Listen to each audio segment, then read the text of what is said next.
Yes, I didn't say. What are you looking so sad about, Jap? I'm surprised. I mean, I'm really insulted. That's not right, what you just said. What do you mean, what I just said? I mean, I'm getting a drink of water. I'm late getting home, but you talk. I said something about the greatest heavyweight champ, man. I'm a hometown man, and you talking about Joe Louis, man. Joe Louis wouldn't be nothing for me. Joe, I tell you, Joe, do you think you would have stood a chance with me? Well, Clay, one time during my career, I was on a Formula One tour. I would have been a bum compared to you.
What's happening, my people?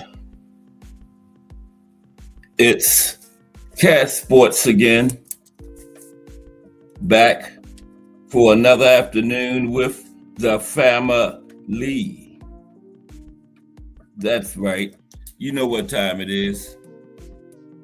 If it's Monday through Friday, 2 p.m., it's the Boxtorian bringing you all that boxing history. Boxing is the greatest sport of them all. That's why we love it. Can't get enough of it. Salute to Miss Cass, because without her, none of this would be possible. Salute to Donnie Williams, Mike Mazik. Salute to everyone, and welcome to another episode of Cass Sports, the Boxtorian. Today, boxing in the 1930s. Boxing in the 1930s. And welcome back, Donnie Williams. I remember the last time you was here, I was trying to block some other crazy guy and accidentally blocked you. Glad to see you back, Donnie. I said, well, Donnie ain't never coming back. And I gave it 86K, one of them 24 hours. Yeah, I was trying to block this other guy that was talking crazy and block you back to that, Donnie. But I'm glad to see you back. Donnie Williams back in the building, along with Mike Mazik. Yeah, boxing in the 1930s today. We're going to go over a little history of it. Some of the top fighters from the era, over some fights from the era. all about boxing in the 1930s today. And tomorrow is going to be Cornermen, brought to you by Thomas Hill. Thursday, the history of the World Boxing Council. And Friday, the life and career of Gentleman Jerry Cooney. Okay? But how's everybody this Tuesday afternoon? Still early in this big week of boxing history. Mike Rem in the building. What's up, Mike Rem? How are you today? Good to see you. Yeah, this is fight week for Andy Cruz and Raymond Muratalla. I think Andy Cruz got about, 6 fights? But he's a special case, come out of that Cuban boxing system. So everybody can't just come in there and get a title this fast. But he started out fighting 10 rounds, if you remember. So on the fast track. So yeah. And Bozy trains Boots and Robert Garcia trains Virgil. So maybe we'll see these two trainers going at it again. Hopefully. But yeah, this weekend, Andy Cruz and Raymond Muratalla.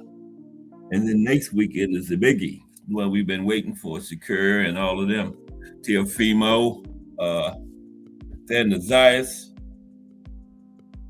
Bakram with Zerliev in there. All right. But we got a lot to get to today. So let's get into the fight of the day first so we can get this thing going. The sooner we do the fight of the day, the sooner we can get the boxing in the 1930s. So now, without further ado, today's fight of the day.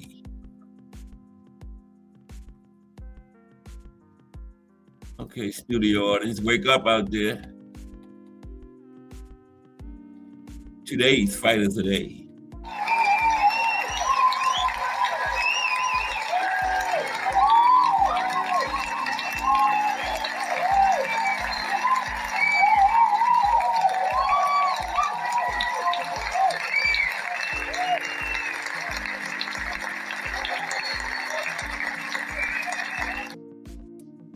Okay.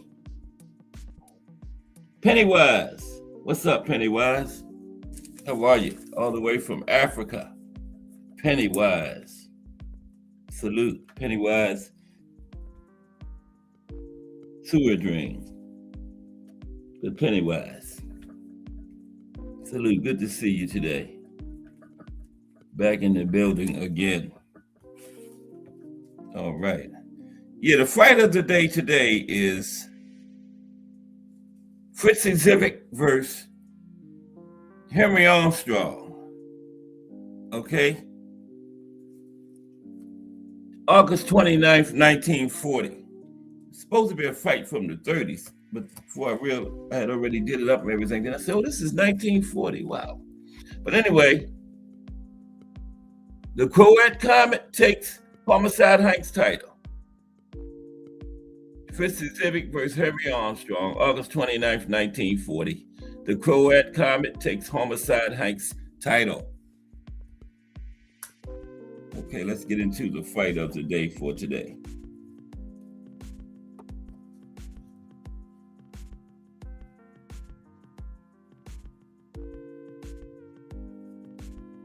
When Fritzy Zivic climbed into the ring at Pittsburgh's Forbes Field on August 29th, 1940,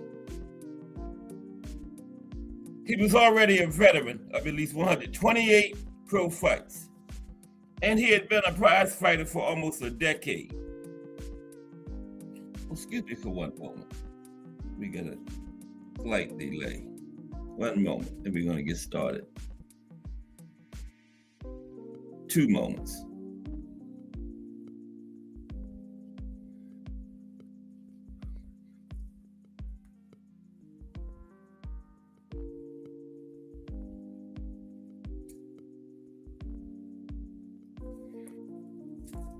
Good how's everybody? It's Tuesday. I keep thinking it's hump day, but not yet. Get ready to get into our fight of the day in a moment.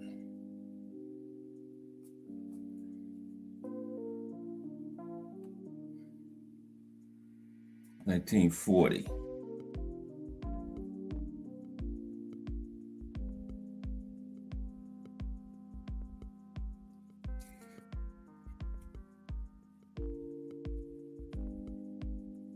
Okay, let's move on. Here we go.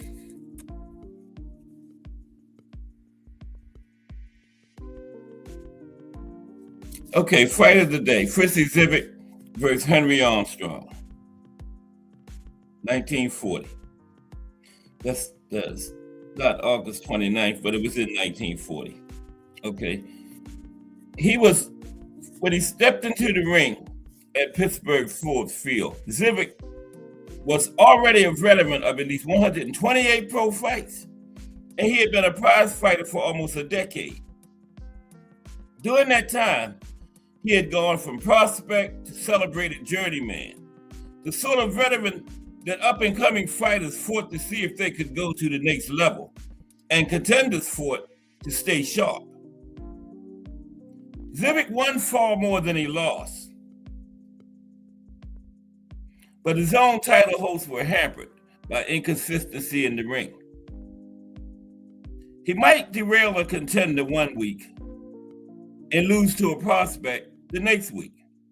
But regardless of the outcome, his opponents would leave the ring well schooled. Zivit was a talented boxer who could control a fight from the outside or slug it out on the inside.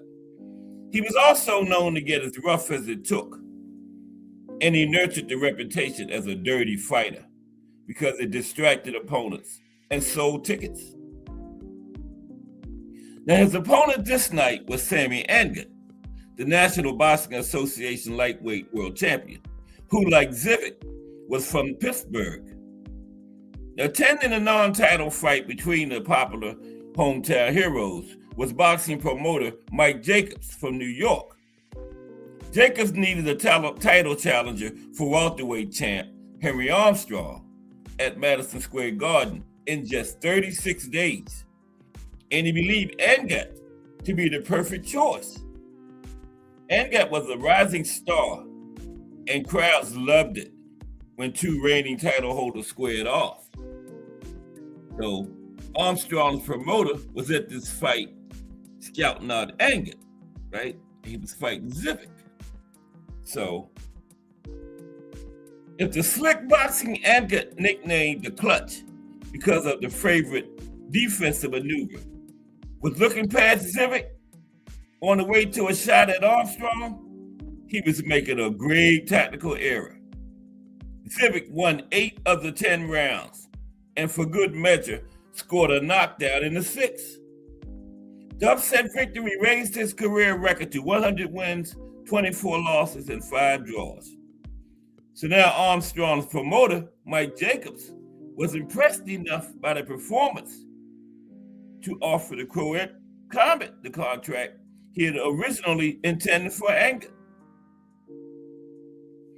But despite his fine showing against the lightweight title holder, few among the boxing experts thought Zivit would be more than a good workout for the mighty Armstrong. As one contemporary scribe assessed, Zivit's rise to recognition as welterweight challenger has been steady rather than spectacular. The drunk Irishman in the building. Salute, drunk Irishman. Fight of the day is Fritzy Zivit versus Henry Armstrong. Then we got a good one, boxing in the 1930s. We're going to talk about a lot of the old days today, drunk Irishman. All right, so let's get back to the fight of the day. Okay. Henry Armstrong came into this fight with a record of 111 wins, 13 losses, and 8 draws.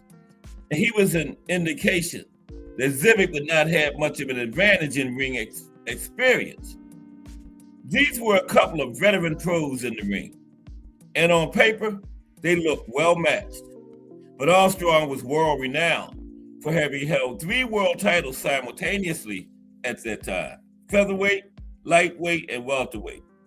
And he had defended the welterweight title 18 times going into the fight with Zivit. Most thought the 4-1 odds for Armstrong were about right.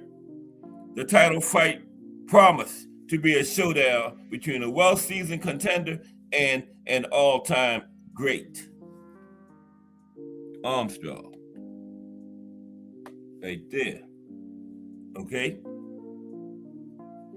The fight opened with a flurry of punches as Armstrong demonstrated his patented head-first perpetual motion style.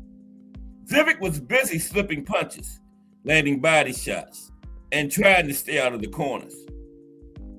He evaded some of the whirlwind using skilled footwork, but he was too busy fending off the champion to mount his own offense. He hit me from the bottom of my toes to the top of my head, Zivic recalled after the fight. I thought I was fighting 5 or 6 fighters at the same time. The second round was much of the same, but in the third, Armstrong took it up a notch, forcing his way inside, throwing punches, shoulders, elbows, whatever he could land. Zivic said he was thumbing me and choking and butting me. The referee, Art Donovan, didn't warn him, and I didn't complain. After all, I was no little Lord Fauntleroy myself. Zivic stayed with Armstrong, slipping and countering, but he couldn't match the champion for volume, and he was reluctant to retaliate with the dirty stuff.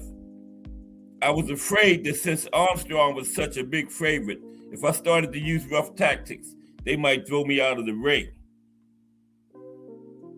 But Zivic was known to use a little dirty tactics himself, though, and he's going to get started eventually. Okay.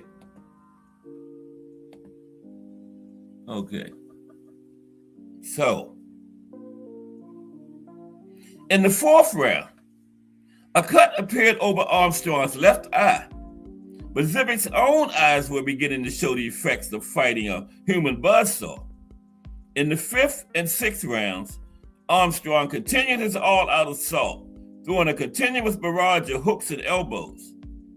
Zivic stayed with him by ripping body shots and landing uppercuts, but as the fight neared the halfway point, the champion was clearly dictating the pace and winning the fight. In Zivic's own assessment, up until the sixth round, I didn't win a round. I don't think I won a point. As the seventh round began, Zivic came out determined to turn the tide, and to him, that meant giving Armstrong a taste of his own medicine. Now, when the champion hit the challenger in the eye with an elbow, he got a headbutt in return. When Armstrong thumbed the challenger, he got thumbed back. Now, according to Zivic, at this point, the referee Donovan stopped the fighters long enough to tell him, look here, boys, if you want to fight like this, it's okay with me. And with those words came a new fight, one in which the Croat Comet would find an advantage. Finally, I started going forward instead of backward, as in the first 6 rounds, and there were more than fouls coming from Fritzy. He was landing a vicious right uppercut left hook combination, frequently and effectively. Yeah, the referee told him, go ahead. As long as both of y'all doing it, I don't care what y'all doing here. You know, both of them was fouling and everything, so the referee said it's okay by me. Yep. Okay, so BBO Sports TV. Salute BBO. Great show last night, BBO. Monday through Thursday, 8 p.m. Okay, salute BBO. Fritzy Zivic versus Henry Armstrong for the fight of the day today. And the referee just told them they were both dirty fighters. They were headbutting, elbowing, thumbing, hitting behind the head. And the referee stopped them and said, if that's how y'all want to fight, go ahead, I don't care. Because they both fighting dirty. The referee said, do your thing, do you. So then Zivic said that's when the fight turned in his favor, when he knew the referee was going to let him fight dirty. Now rounds 8 through 10 saw the champion begin to wilt under the new attack. His eyes were cut and swollen. He was reduced to throwing wild punches that Zivic easily avoided and then countered effectively. In the 11th and 12th rounds, Zivit continued to land power punches without taking much in return. Armstrong's vision was affected by the pummeling, but the determined champion kept coming forward into the challenger's attack, absorbing substantial punishment for his courageous effort. The 13th and 14th rounds saw Zivit further brutalizing Armstrong with an assortment of blows.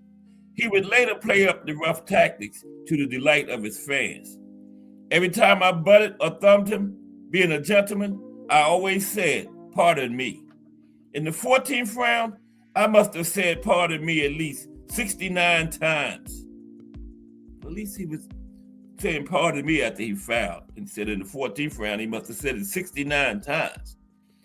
As the 15th got underway, Zivit looked to finish his opponent, but this meant that for the first time in the fight, the challenger was standing flat-footed in front of the champion, and Armstrong was punching back with a renewed ferocity. They stood toe-to-toe and slugged it out in the trenches as the crowd roared in approval. For a few seconds, the champion was pushing Zivit back, but it didn't last. Armstrong exhausted himself, and Zivit came on strong to finish the round. The great champion's legs were unsteady, and he wobbled around the ring, no longer able to defend himself against the challenger. Just as the round drew to a close, Zivit landed a left hook followed by a right cross, and Armstrong fell to the canvas. He was saved by the bell, but the fight was lost.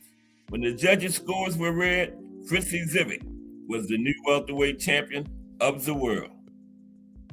Fritzy Zivit was the new champion. But well, it was a battle. Okay. So for his part, Armstrong didn't dispute the decision. "I lost to Zivit fairly," he would say in hindsight, adding, "He was just a foul fighter." Armstrong didn't bother to mention his own alleged transgressions in the fight, but instead laid the real blame for his defeat on the greed of his manager. "Zivit got me when I was tired and should have been resting, but my manager wanted that money."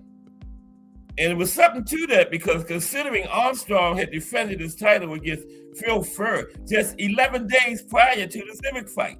11 days. His claim of being tired certainly seems legitimate. And he wasn't getting the best advice going into the fight. My manager said, "You can knock this guy out. He's easy. You'll pick up 25, 30,000. I got in there, and boy, that was my downfall. Yeah, Zivit wasn't going anywhere. For just 11 days. Wow. Before this fight. That's crazy. Now, Armstrong would get another crack at the title barely 3 months later, again losing to Zivit, this time by 12th round TKO. He would not challenge for any more titles in his storied career, but he would get a 10-round non-title decision win over Zivit in 1942 for a little measure of revenge. "I gave him a good beating. I didn't try to knock him out. I just wanted to punish him." Homicide Hank said, "I just wanted to punish him."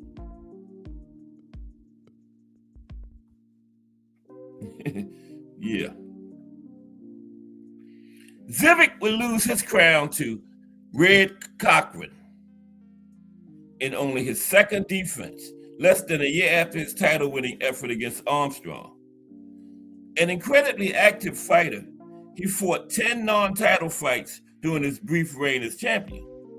Being an ex-champion raised his stock considerably, but he continued to demonstrate an inconsistency when it came to winning.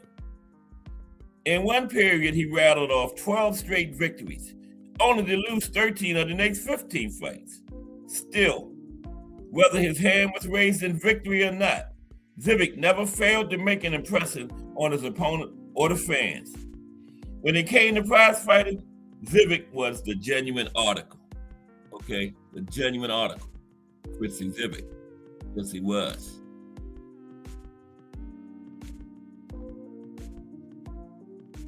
I don't know what's going on. There we go. I thought it was getting ready to go out. Yeah, Fritzy was a genuine article. Now, although some boxing insiders considered him past his prime when he first fought Armstrong, but get this. After Zivic won the championship from Armstrong, they said he was past his prime. He had another 103 fights after that. During his 18-year career,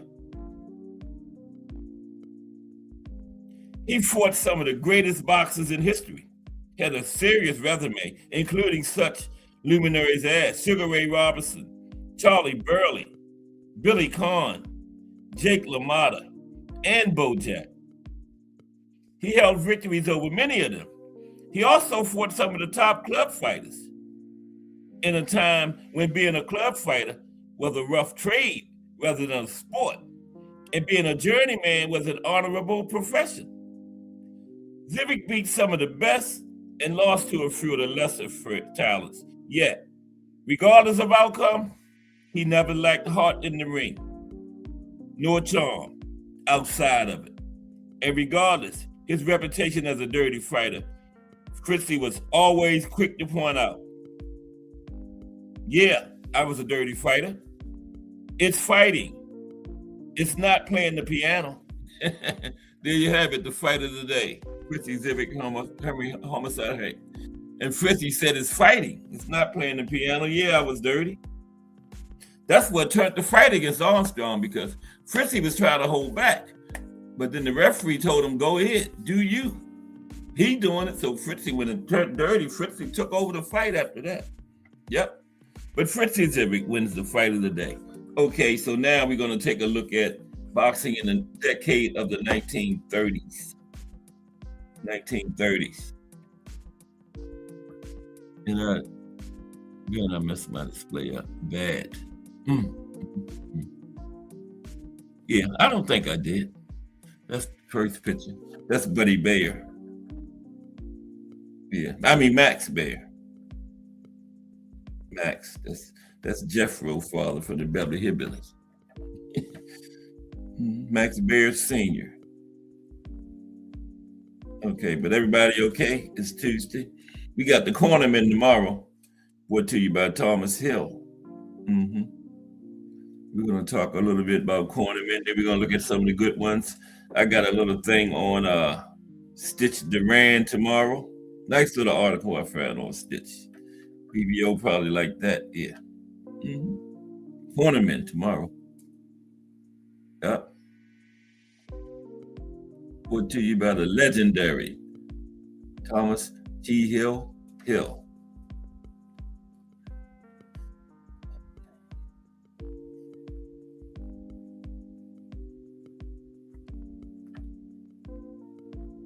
Okay.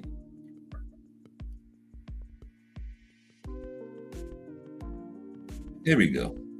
Boxing in the 1930s today. I think.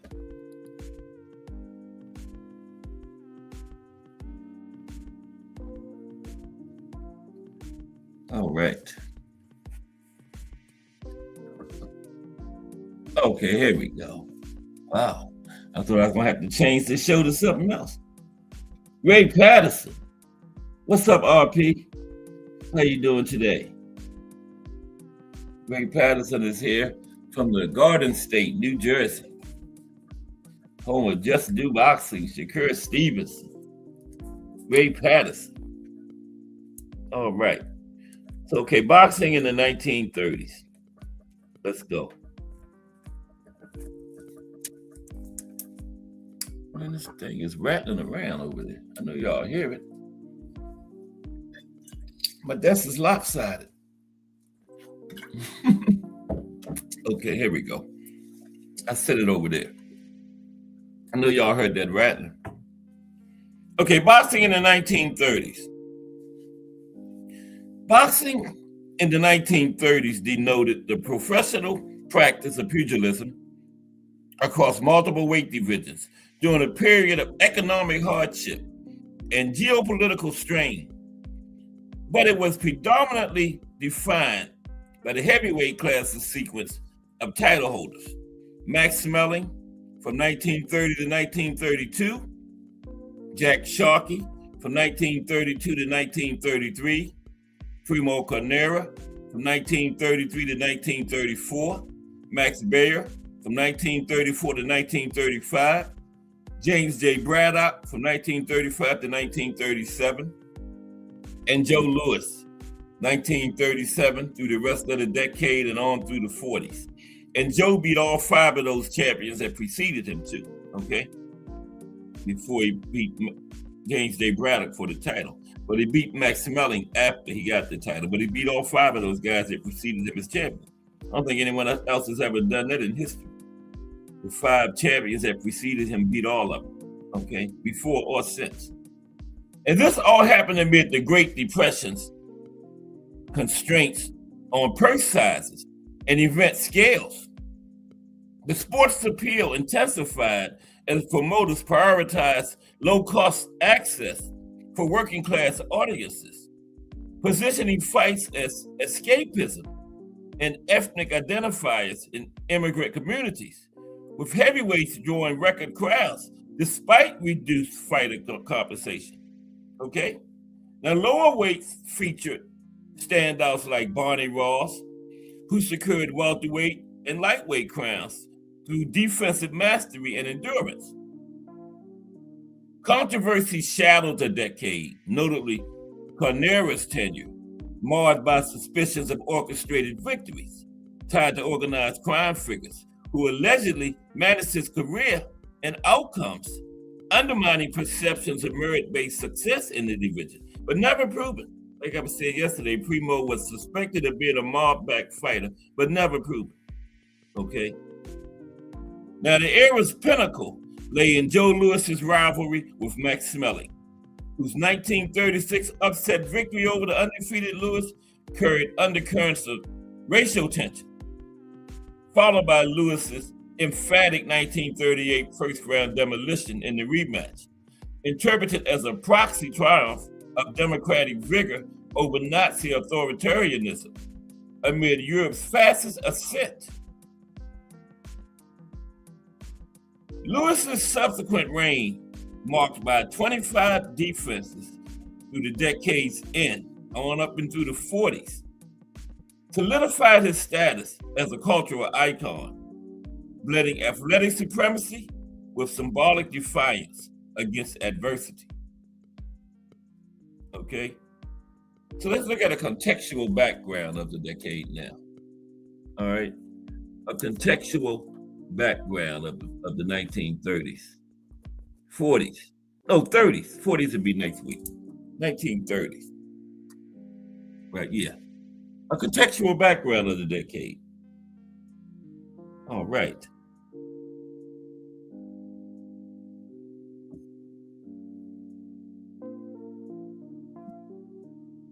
Okay. Let me check the chat right quick. Okay, we're good. Contextual background of the decade. 1940s. Here's some pictures of some of the fighters from back there. I think that's Primo Carnera and somebody. But anyway, Great Depression's impact on the sport of boxing during the 1930s, right? Now, the Great Depression, beginning with the stock market crash on October 29th, 1929, severely strained the professional boxing industry through diminished consumer spending. Nobody had money. And widespread unemployment, which reached 25% in the United States by 1933. 25% unemployment, that's crazy. Now, boxers experienced substantial reductions in purses, with many accepting fights for minimal compensation or out of sheer necessity to support themselves and their families. As regular employment opportunities evaporated, because a lot of boxers had regular other jobs then too, right? And they had to take these lower purses because the other regular jobs just evaporated. A lot of them was like carpenters or security guards or correctional officers, whatever. And those jobs were evaporating, right? 25% unemployment. Now, gate receipts for major fights also declined sharply from pre-depression highs, exceeding $1 million before the depression. This was exemplified by the June 12, 1930 Jack Sharkey Max Schmeling heavyweight title fight, which failed to reach that threshold despite its significance. This economic pressure forced promoters to scale back lavish productions and prioritize survival over spectacle. So, despite these challenges, boxing adapted through strategic pricing and positioning as an accessible form of entertainment, functioning as an inferior good that maintained demand among lower income audiences seeking escapism from the hardships of the depression. Promoters employed price discrimination, offering gallery seats for as low as $1 and scaling up to $5 or more for premium access, as seen in the 1931 Schmeling Paulino Oscar Dunn fight, ensuring broad affordability while generating revenue from packed venues.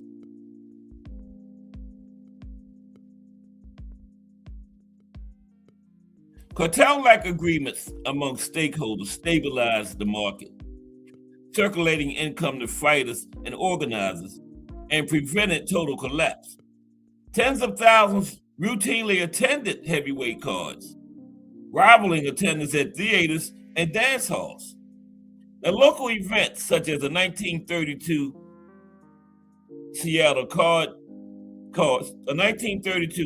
card, donating half its $5,800 proceeds to unemployment relief, underscored boxing's role in community support amid hardship. Yeah, they supported half of the purse to unemployment. 1932 Seattle Washington card. The sport underwent a renaissance in the United States during the mid-1930s, buoyed by radio broadcasts that amplified reach without additional costs for fans, and by narratives of underdog triumphs resonating with public struggles.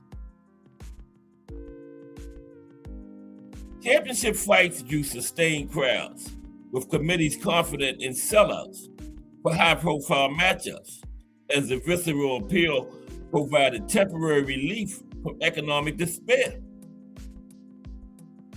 Fighters, often from immigrant or working-class backgrounds, embodied resilience, competing fiercely for whatever stakes were available, which intensified competition and sustained interest in the sport.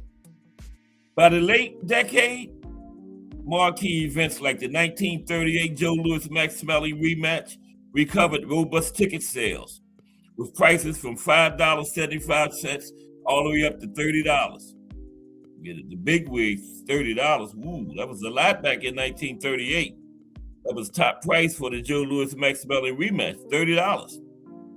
And this signaled a partial rebound amid New Deal recovery efforts. Yeah, the New Deal. That's when they started Social Security and all that kind of stuff, remember?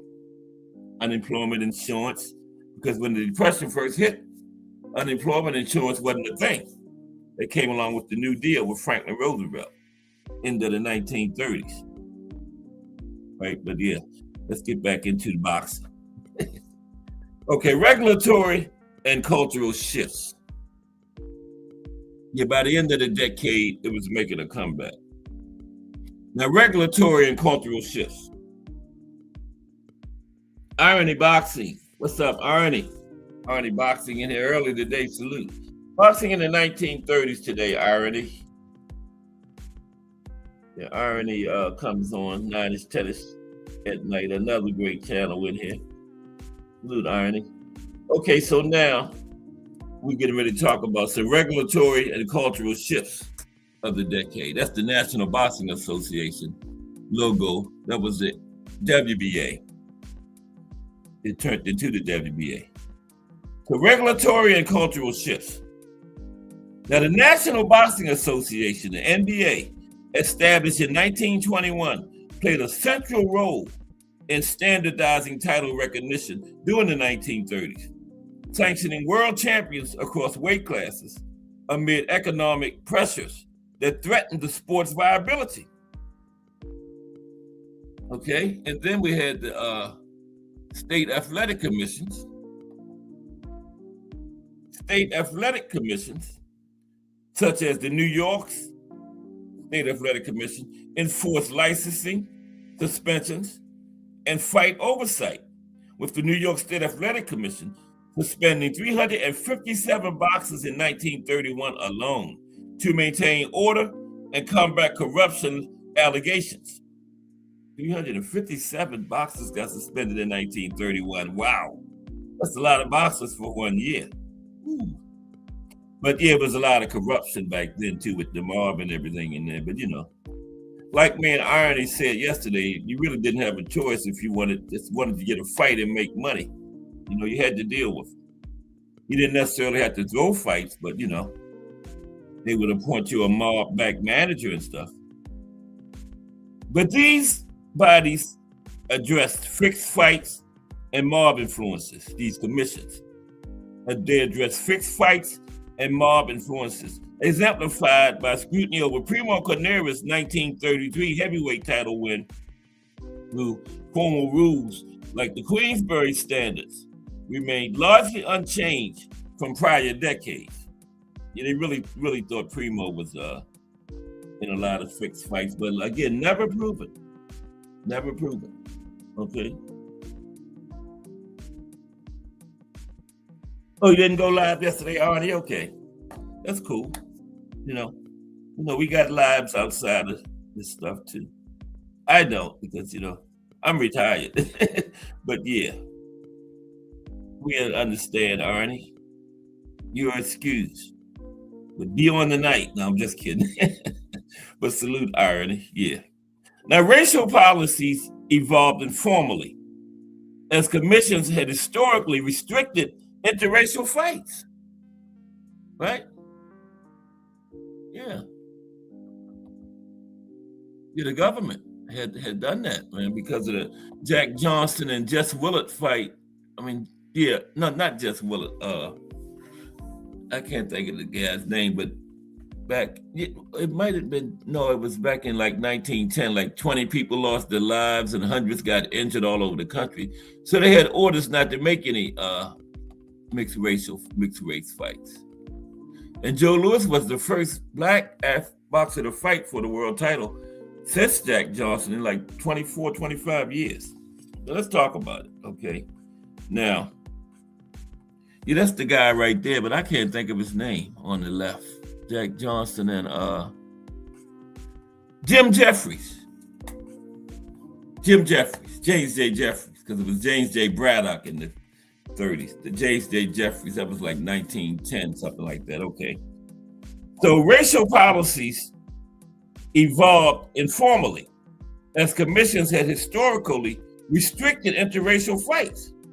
New York's 1913 ban on mixed fights persisted in practices until high-profile necessities like Joe Louis's fights necessitated pragmatic allowances, reflecting less rigid enforcement by the mid-1930s.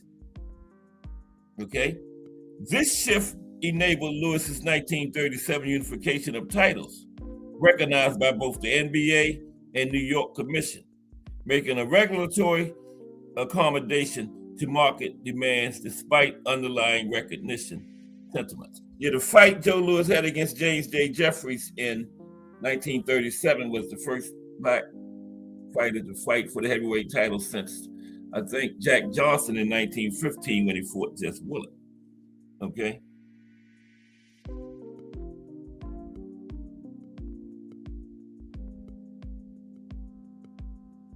I forgot where it was at.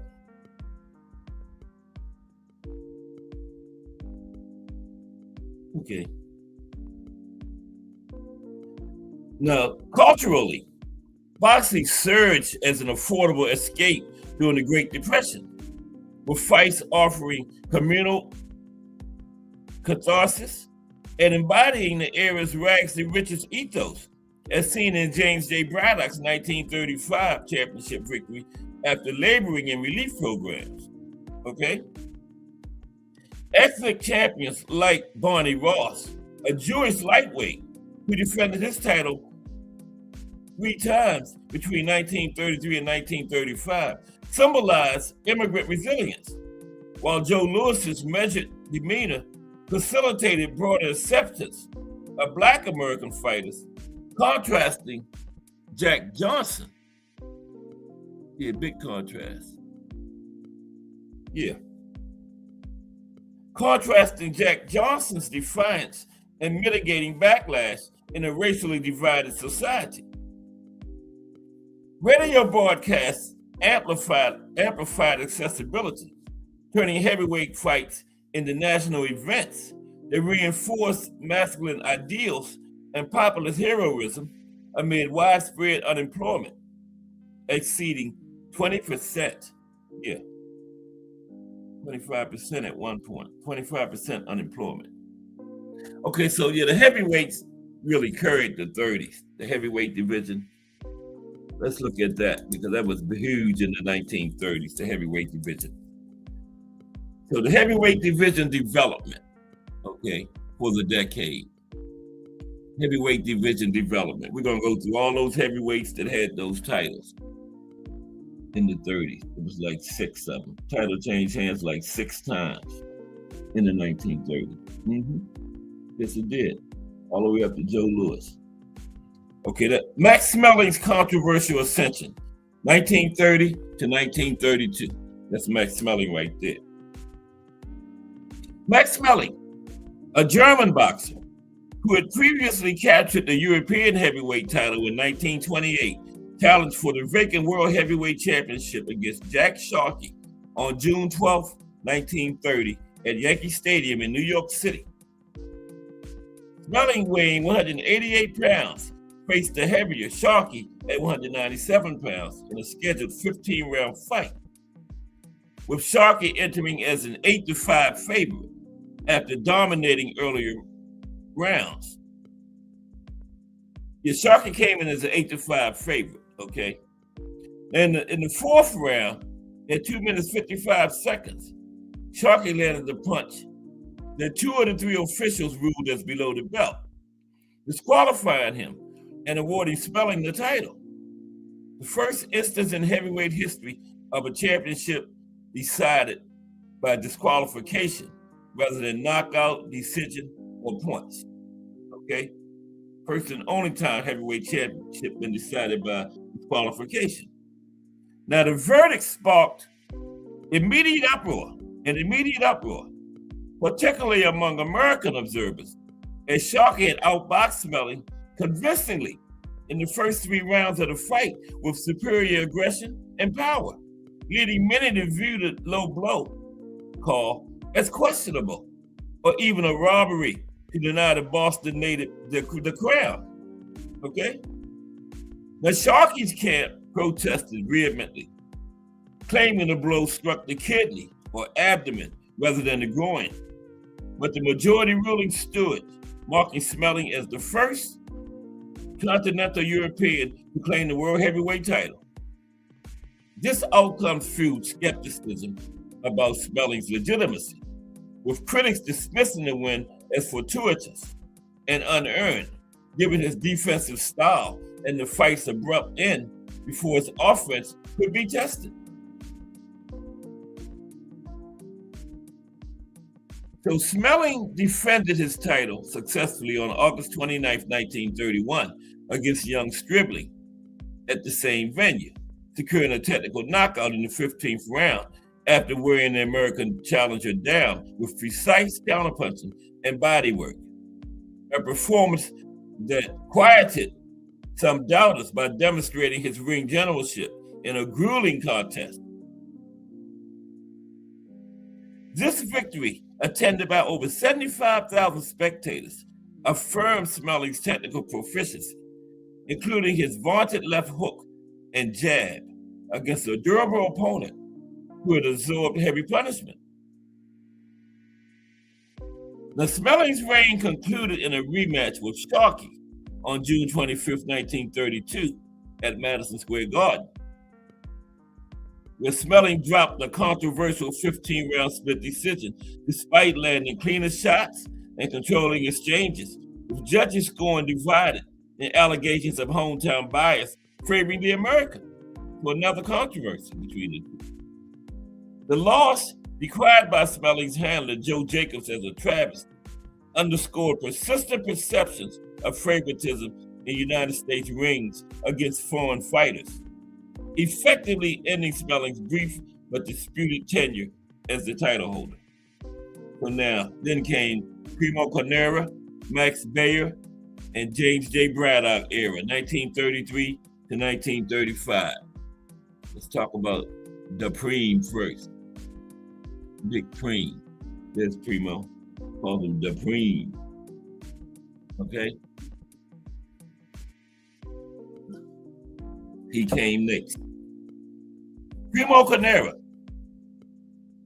a 6'6" Italian boxer, weighing over 250 pounds.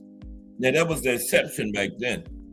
I mean, you got plenty of them nowadays, 6'6", 6'7", 6'9", but back then that was a very rare to have a fighter that huge. Average fighter weight was between like 190, 200 back then. Height, 6 foot to like 6'3", something like that. But 6'6" to 50 was unheard of back then. Now, Primo captured the World Heavyweight Championship on June 29th, 1933, by knocking out Jack Sharkey in the 6th round at the Long Island Bowl in New York. The victory marked Carnera's only title win in a career plagued by early allegations of fixed fights, orchestrated by promoter Jack Doc Kearns and his associates. Though the Sharkey fight itself drew no immediate widespread claims of irregularity. Okay?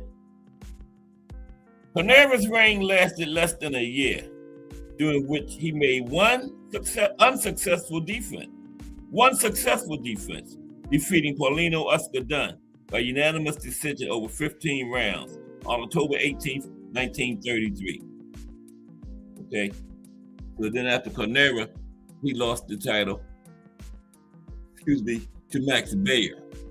Okay, there's Max. Primo lost the title to Max.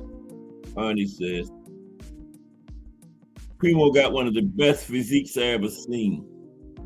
Dude looks more like a wrestler than a boxer. Yeah, there was all muscle, Arnie, not an ounce of fat on him. 6'6", 250, 260, not an ounce of fat on him. Yeah, the Preem. Mm-hmm. Yeah, there he is. I got some other pictures of him too. Full body pictures, yeah. Look more, yeah, like really more like a bodybuilder, you know what I mean? Yeah. So Max Smelling came next, Max Baer.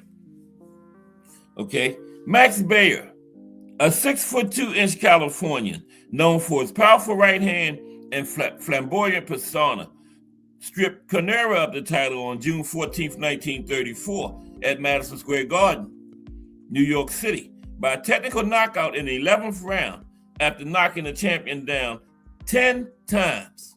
Okay, 10 times in 11 rounds. Now, Baer, fighting at 209 pounds to Carnera's 263, dominated with superior speed, giving up over 50 pounds.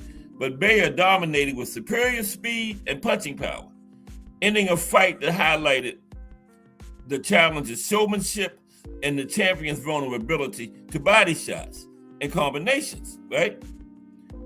Now, Baer's brief tenure as champion emphasized entertainment value in boxing amid the Great Depression, though he made no title defenses before facing James J. Braddock. And this was where the movie The Cinderella Man came from. Yeah, James J. Braddock was a big underdog going into this fight against Baer. There's James J. Baer made no successful title defenses. Lost to Braddock. Now, James J. Braddock, a 29-year-old former contender, reduced to dock work due to injuries and economic hardships, upset Baer on June 13th, 1935 at the Garden, Madison Square, winning by unanimous decision over 15 rounds to claim the heavyweight title. weighing 191 3/4 pounds to Bayer's 209.5.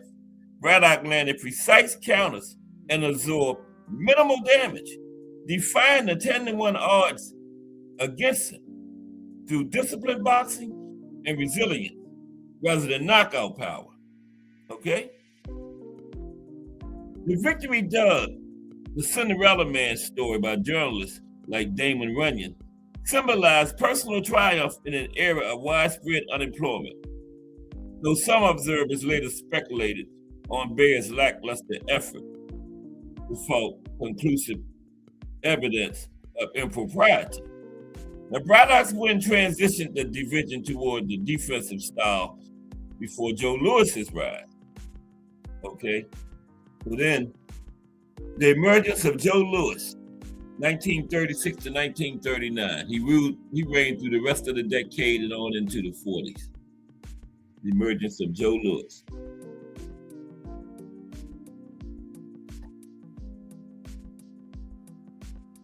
Joe Louis entered 1936 with a professional record of 27 wins, no losses, 24 by knockout,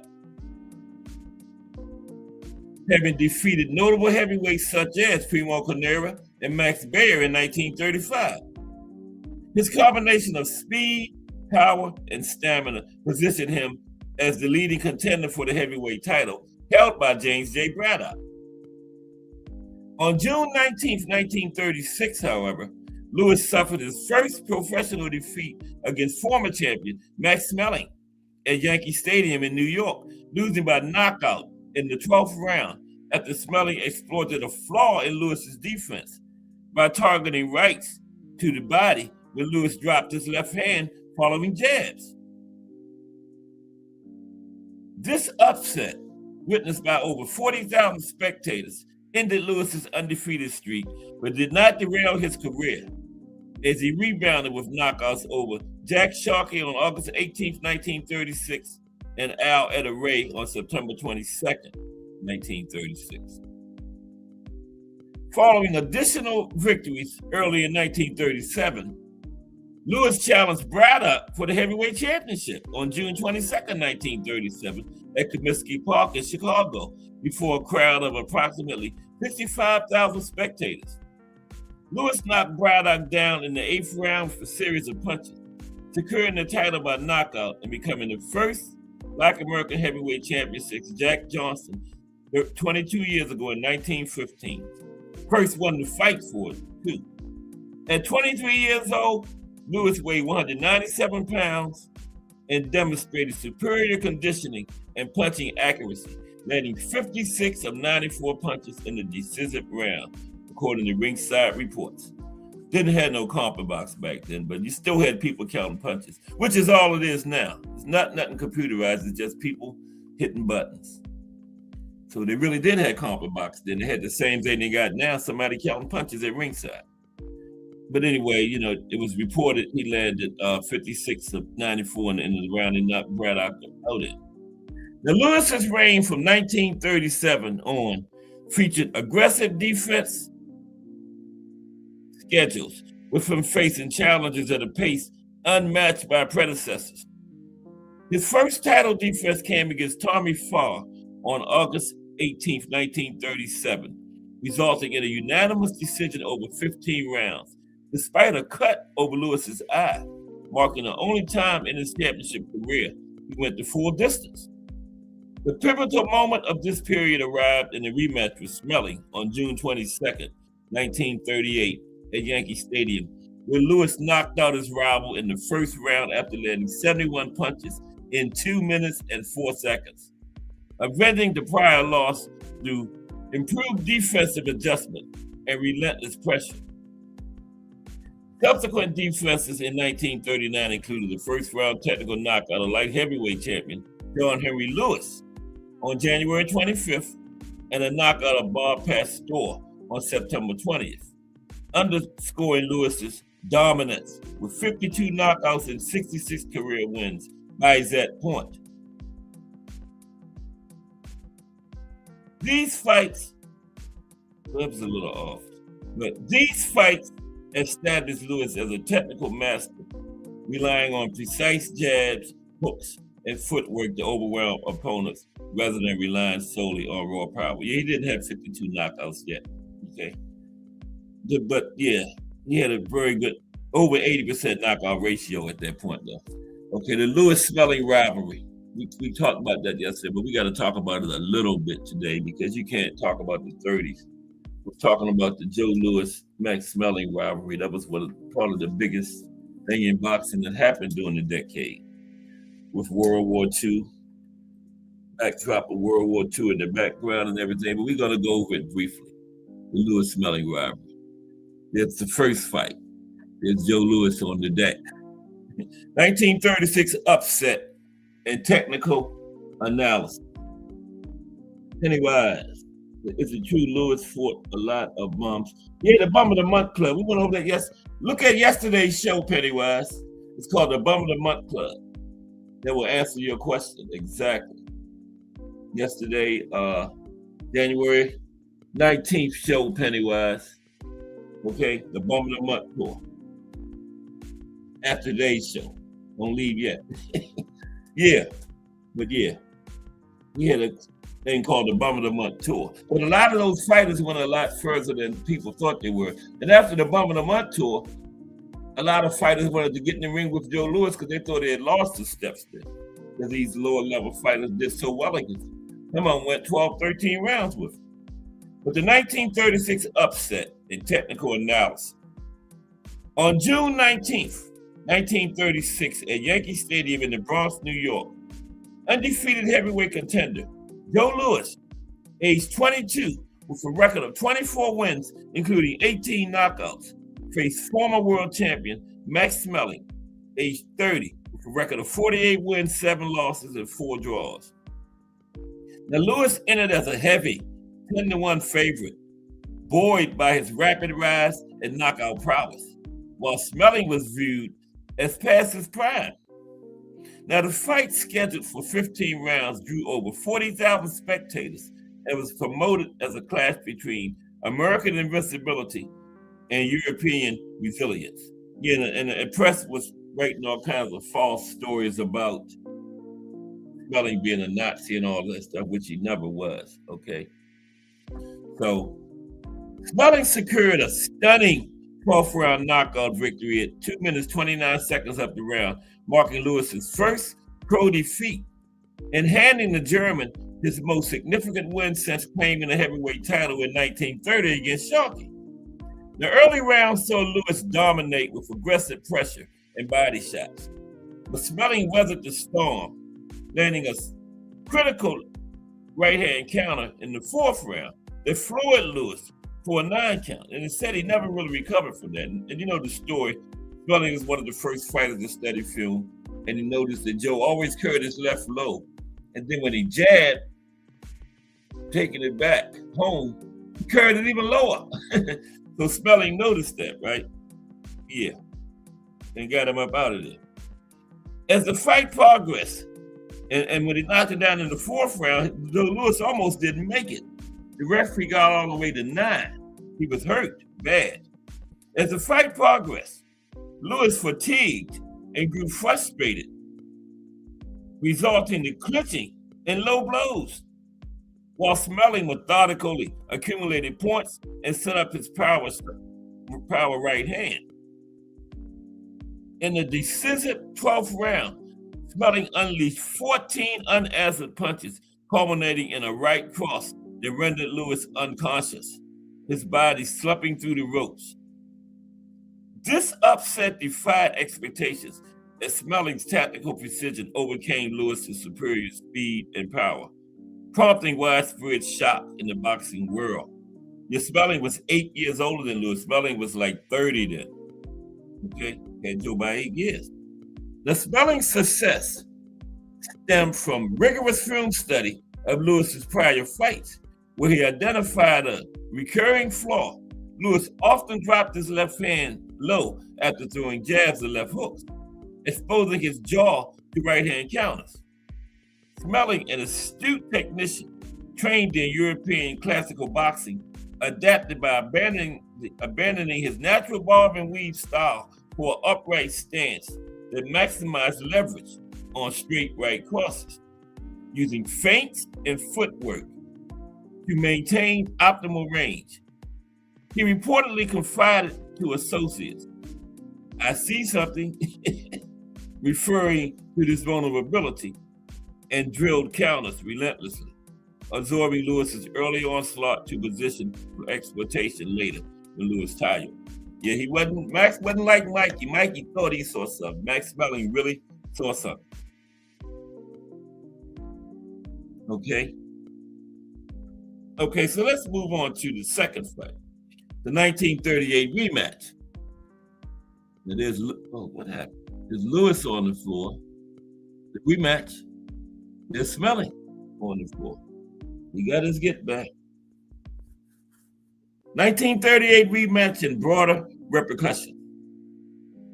The rematch between Joe Louis and Max Smelling occurred on June 22nd, 1938, back at Yankee Stadium in New York City, drawing a paid attendance of 66,000 people and generating a net gate of $803,000 from gross ticket sales of 940,000, marking one of the largest boxing crowds and revenues in history at that point. Now, Lewis, the rating it wasn't the largest because they had some 1 million ones back in the 20s, remember, but it was one of them. Lewis, the reigning heavyweight champion since 1937, entered with an undefeated record in title defenses because the loss to Smelling wasn't a title fight, remember? So he came in undefeated in title defenses and a personal drive to avenge his sole pro loss to Smelling back in 1936. The Smelling, aged 33 at the time, and returning after limited activity, relied on the same ring cutting tactics that had previously exploited Lewis's defensive lapses. From the opening bell, Lewis pressed aggressively, abandoning prior vulnerabilities by maintaining tight defense and unleashing a sustained barrage. Within 2 minutes and 4 seconds, a series of body shots and a decisive right to the head dropped Smelling for the knockout, breaking several of his ribs and requiring hospitalization. The decisive nature of the victory, contrasting the 1936 fight's duration, demonstrated Lewis's technical evolution under trainer Jack Blackburn, emphasizing combination punching over isolated power, and extended his pro record to 37-1, while halting Smelling's momentum at 47 wins, 6 losses, 4 draws. Over 70 million listeners tuned in by radio across the United States, underscoring the event's national grip. Now, TV was like 5-6 years away because it came in the 40s, right? But it still was just radio then. And, of course, the fight's repercussions extended beyond the ring, amplifying geopolitical tensions as Nazi propagandists who had hailed Smelling's 1936 win over Lewis as evidence of Aryan racial superiority. They faced the humiliating reversal that Joseph Goebbels and outlets like Das Korps downplayed or ignored totally. Smelling himself held no formal Nazi party affiliation, and he privately opposed aspects of the regime. And you know how later he rescued the 2 Jewish teenagers. Okay, so now let's look at some other weight classes. Other fighters in the lower weight classes in the 30s. Some other names in the lower weight class from the decade, okay?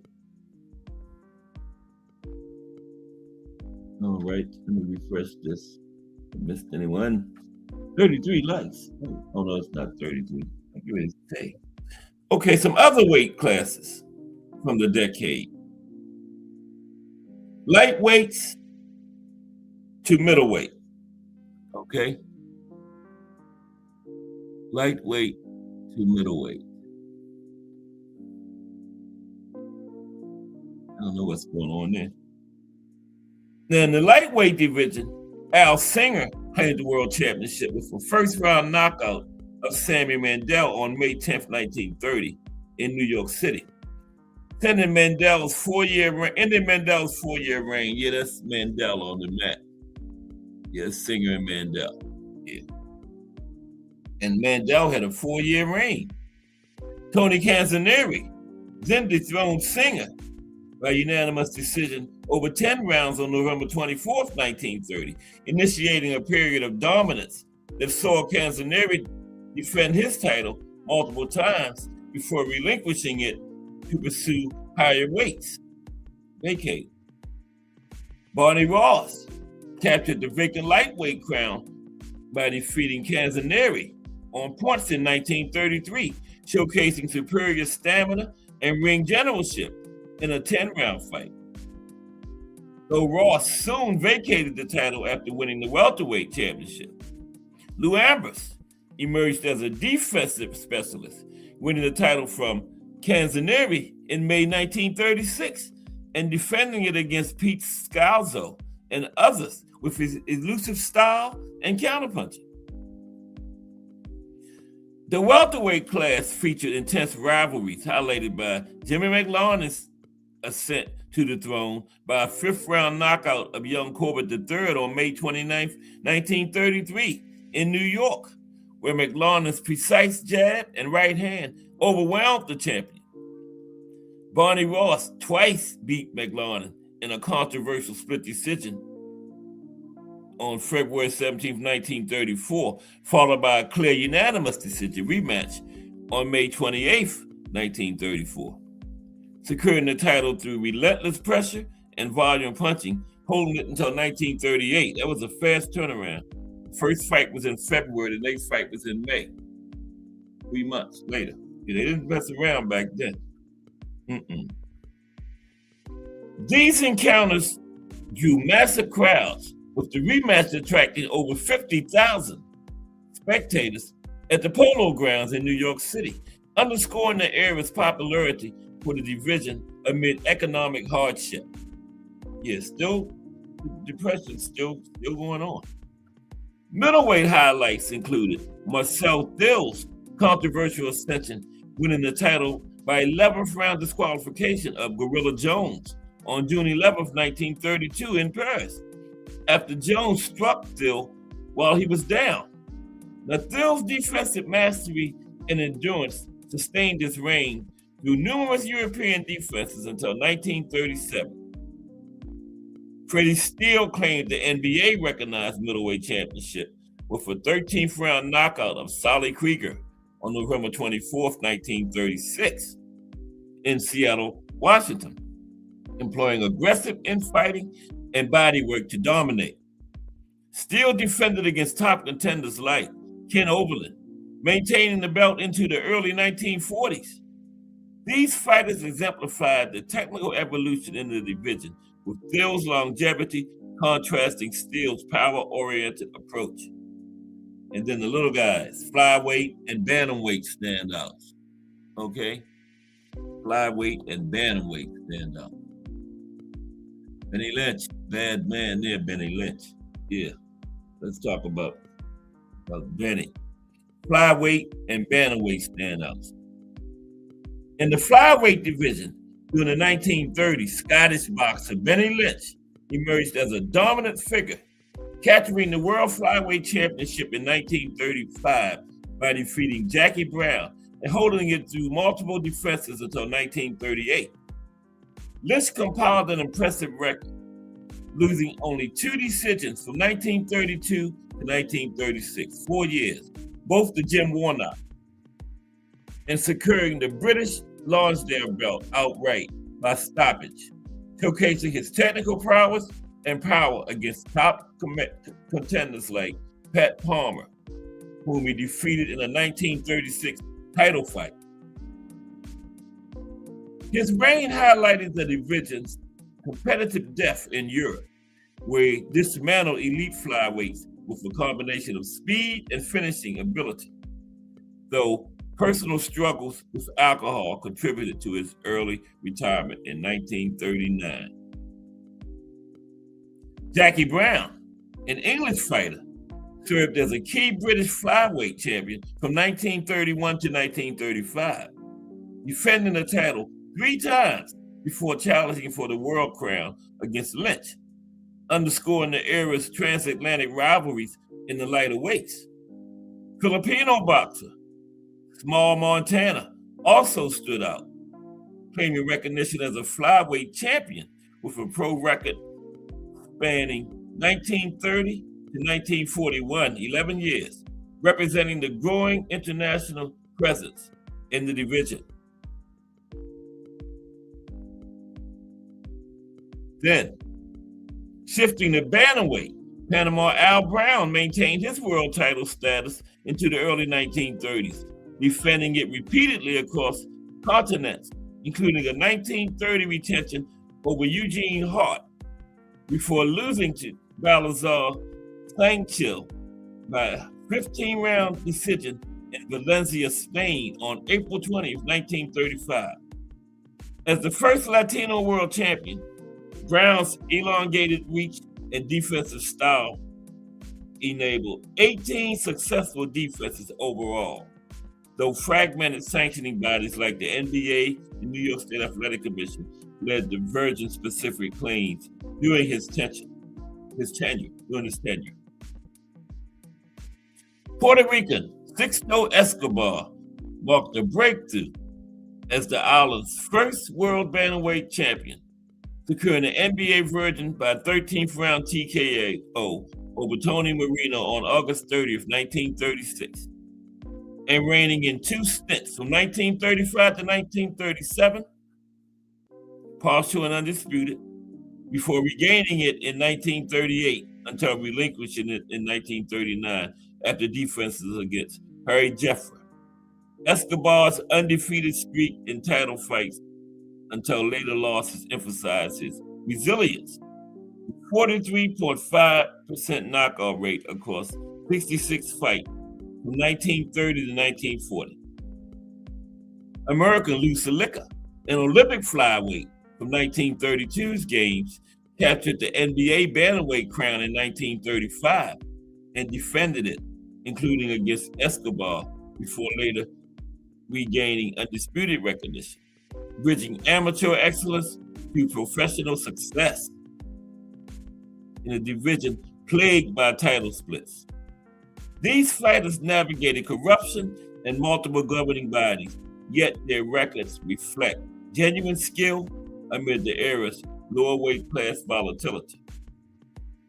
Now let's look at some fighters' multi-division achievement.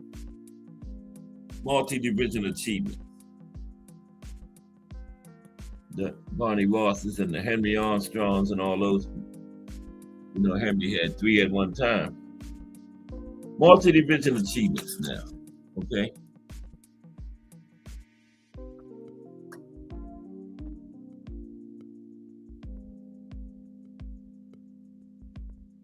Okay, multi-division achievements. Sixto Escobar. Yep, first world champion, Arnie. Oh, it's Sixto. Bad man, too. Sixto. Okay, multi-division achievements. Let's see. I believe we're winding down. Yeah. Yes, okay. Tony Canzoneri's versatility. It is Tony on the left. That's somebody on the mat. Okay. Tony Canzoneri demonstrated exceptional versatility in the 1930s by capturing and defending world titles across multiple weight divisions, a rarity in an era when fighters typically specialized in one class due to physical demands and promotional structures. And we didn't have all these juniors and supers where you had like 2 or 3, 4 pounds in between weight classes. Mainly the original 8, then in like 7, 8, 10 pounds between weight classes. So it wasn't that much jumping from weight classes back then. Because again, it wasn't that many juniors and supers. And they weren't that prestigious or popular, so nobody really paid too much attention to them. So yeah, they wasn't allowed to wait. So being a 3-division champion back then really meant something. Like now, you could be a 4-division champion and just 6 pounds apart between the four. Unheard of back then. But yeah, it was a rarity in an era where fighters typically specialized in one class due to physical demands and promotional structures. On May 10th, 1930, Canzoneri knocked out Al Singer in the first round to claim the World Lightweight Championship, showcasing his power and speed against a recently crowned champion. This victory marked his entry into the lightweight division after prior success at featherweight, highlighting his adaptability to higher weights without loss of punching efficacy. Canzoneri's ability to scale his aggressive inside fighting style, characterized by rapid combinations and bodywork across divisions, underscored his technical proficiency and conditioning. Because see, you went from 126, 135. 126, the next class was 135, 9 pounds up. Didn't have that 130 in the middle then. And then 126, 8 pounds south, was bantamweight at 118, didn't have that 122 in the middle. So it wasn't a lot of change in class, not like it is nowadays. Because like I said, you can go to like 4 weight classes within like 10 pounds of each other nowadays. Didn't have that back then. Okay. In 1931, Canzoneri further exemplified multi-divisional mastery by knocking out Jackie Kid Berg in the 3rd round on April 24th to win the welterweight title, becoming only the 2nd boxer in history to hold championships in 3 weight classes. At that juncture, I think Bob Fitzsimmons was the first one back in the 1800s. Only the 2nd one, and this is 1930s. Okay. At that juncture, he simultaneously held both the lightweight and welterweight crowns, a feat achieved through defenses of the lightweight title earlier that year, and multiple welterweight defenses from mid-1931 onward, demonstrating sustained dominance without vacating either belt amid the era's recognition rules. This period of dual title possession, rare due to governing body's reluctance to sanction cross-division holds, reflected Canzoneri's physical resilience and strategic fight selection as he navigated weight cuts and opponent matchups effectively in fights totaling over 100 rounds in title fights during the decade. Okay? Tony Canzoneri, quite an accomplishment. Barney Ross and Henry Armstrong's feats. Barney Ross and Henry Armstrong, let's talk about them, what they did. Did all right there. That's Henry Armstrong in the middle and Barney Ross on the right. You can check that out. Okay. Barney Ross and Henry Armstrong. Barney Ross exemplified multi-division prowess in the 1930s by securing world titles across lightweight, junior welterweight, and welterweight class. Okay, so they had junior welterweight, some juniors, but it wasn't 17 back then.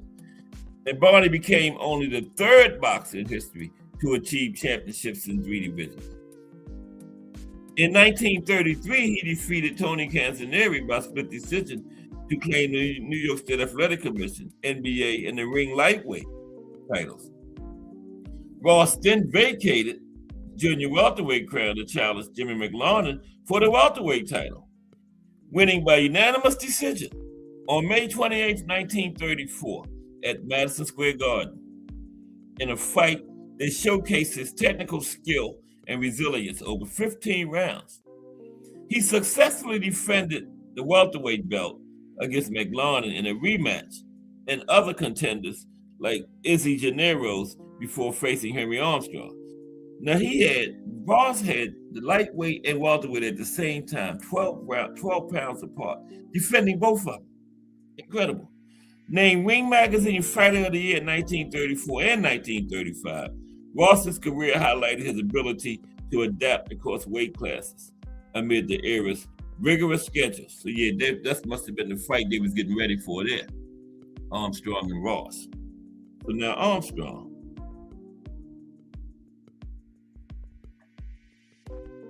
Henry Armstrong accomplished a singular feat of simultaneously holding featherweight, lightweight, and welterweight world titles, a distinction no other boxer has matched. And you figure featherweight and welterweight is 21 pounds apart. How in the world could somebody have both of those at the same time and be defending both of them? 21, one is 126, one is 147. He had both of them at the same time, and lightweight 135. Wow. So he captured the featherweight championship by knocking out Petey Saran in the 6th round on October 29th, 1937, capping a 27-fight winning streak that included 26 knockouts. Armstrong then dethroned Ross for the welterweight title by unanimous 15-round decision on May 31st, 1938 at Madison Square Garden, where his relentless pressure and volume punching dominated despite Ross's valiant effort. So he went for 126 and got 147 next. Then he came back down and got 135. Incredible.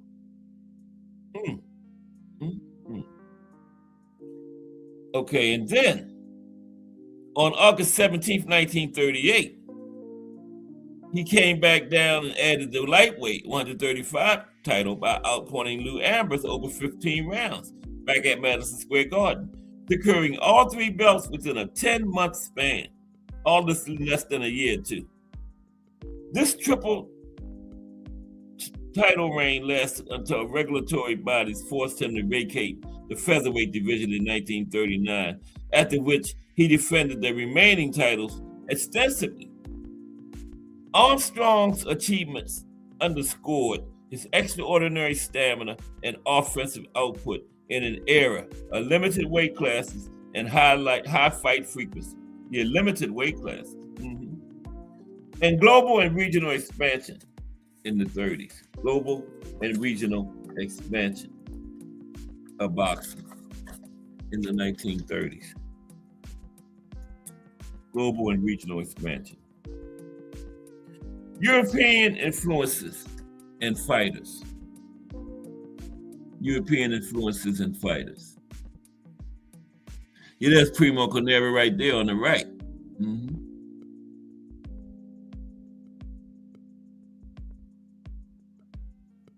Yeah. He was Italy, Italian. From a European influences and fighters. Max Schmeling of Germany became the first European world heavyweight champion in the modern era on June 12, 1930, defeating Jack Sharkey by disqualification in the 4th round after a low blow, holding the title until his rematch loss to Sharkey in June 1932.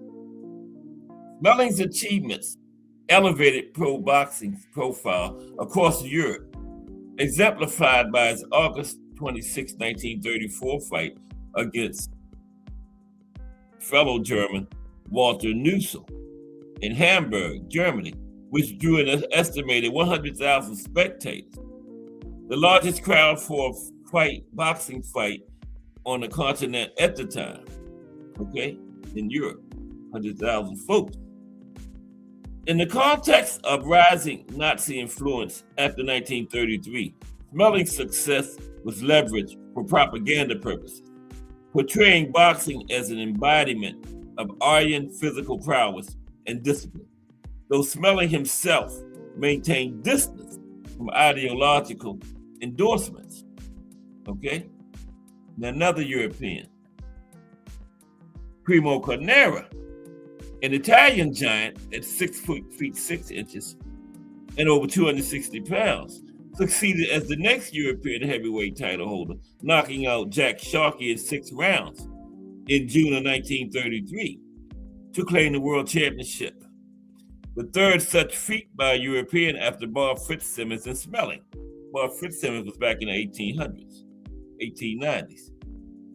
Carnera was only the 3rd European to hold a heavyweight title. Now Carnera's reign ended with a 1934 loss to Max Baer, but his 72 career knockouts, including 23 stoppages and 25 fights during 1930 alone, underscored the raw power European heavyweights brought to international fights despite later allegations of fixed outcomes involving American promoters. Okay. In the lighter weight classes, Scotland's Benny Lynch dominated as world flyweight champion from January 1935 until 1938, retired as champion, securing key victories like his 1935 knockout of Jackie Brown and ranking second overall among 1930s fighters pound for pound due to his technical precision and aggression. Number 2 pound for pound in the 30s. Britain's robust domestic scene, bolstered by the European Boxing Union, founded in 1920, produced contenders across divisions, with events fostering cross-border rivalries and talent pipelines to global stages, as seen in Welshman Tommy Farr's 1937 world title challenge against Joe Louis. He lost it, but he did challenge Joe Louis. Okay, these figures and scenes reflected broader European influences, including enhanced training regimens, emphasizing endurance and strategic punching, contrasting American slugging styles and growing infrastructure for professional matches amid economic recovery post-depression, which drew record attendance and integrated boxing in the national identities. Now, Latin American breakthroughs, okay? I'm on international boxing in the 30s. Latin American breakthroughs. I believe that's Sixto Escobar facing us. Latin American breakthroughs. Sixto Escobar, Puerto Rico, achieved a landmark victory on June 26, 1934, knocking out Rodolfo Baby Casanova in the 9th round at the Montreal Forum to claim the National Boxing Association Bantamweight Championship, becoming the first Puerto Rican world champion. And I think that fight might have been the first known Puerto Rico versus Mexico fight too. Sixto Escobar versus Baby Casanova. Mm-hmm. Yeah, like Arnie said earlier, Sixto Escobar was the first Puerto Rican world champion, bantamweight, NBA, major sanctioning body. This fight, attended by 9,000 spectators, underscored the rising prowess of Caribbean fighters and helped popularize boxing on the island, where Escobar had previously built a 28-1 record domestically. Escobar defended the title successfully before unifying it by technical knockout over Tony Marino in August 1936, solidifying his status as a pioneer in Latin American boxing's international ascent. Sixto Escobar.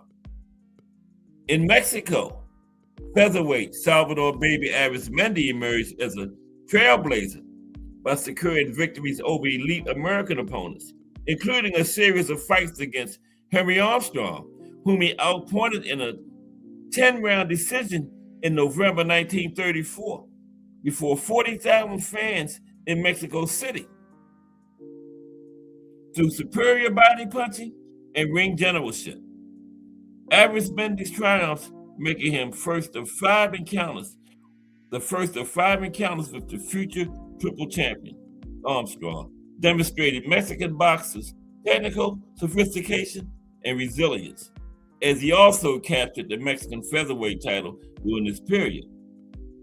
These results drew attention to Mexico's burgeoning boxing scene, fueled by economic migration and urban gym culture amid the Great Depression.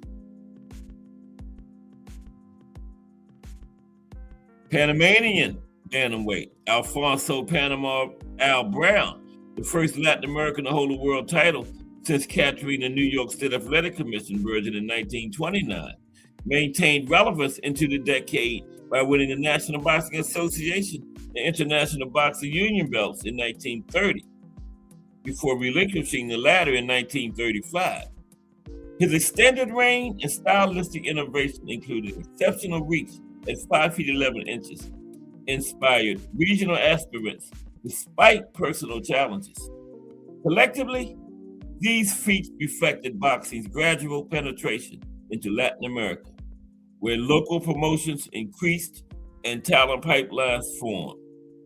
So, systemic barriers like travel costs and recognition disputes limited broader dominance until later decades. Okay, now let's look at some controversies and tragedies in the 1930s. Controversies and tragedies. A little bit more than I thought I had.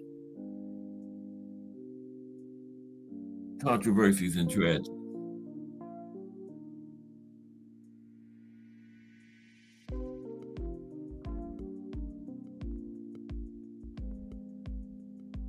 Okay, controversies and tragedies. Suspected dive fights and corruption. The heavyweight division in the 1930s was rife with suspicions of fixed fights, driven by organized crime figures who controlled fighters and manipulated outcomes of fights to maximize betting profits.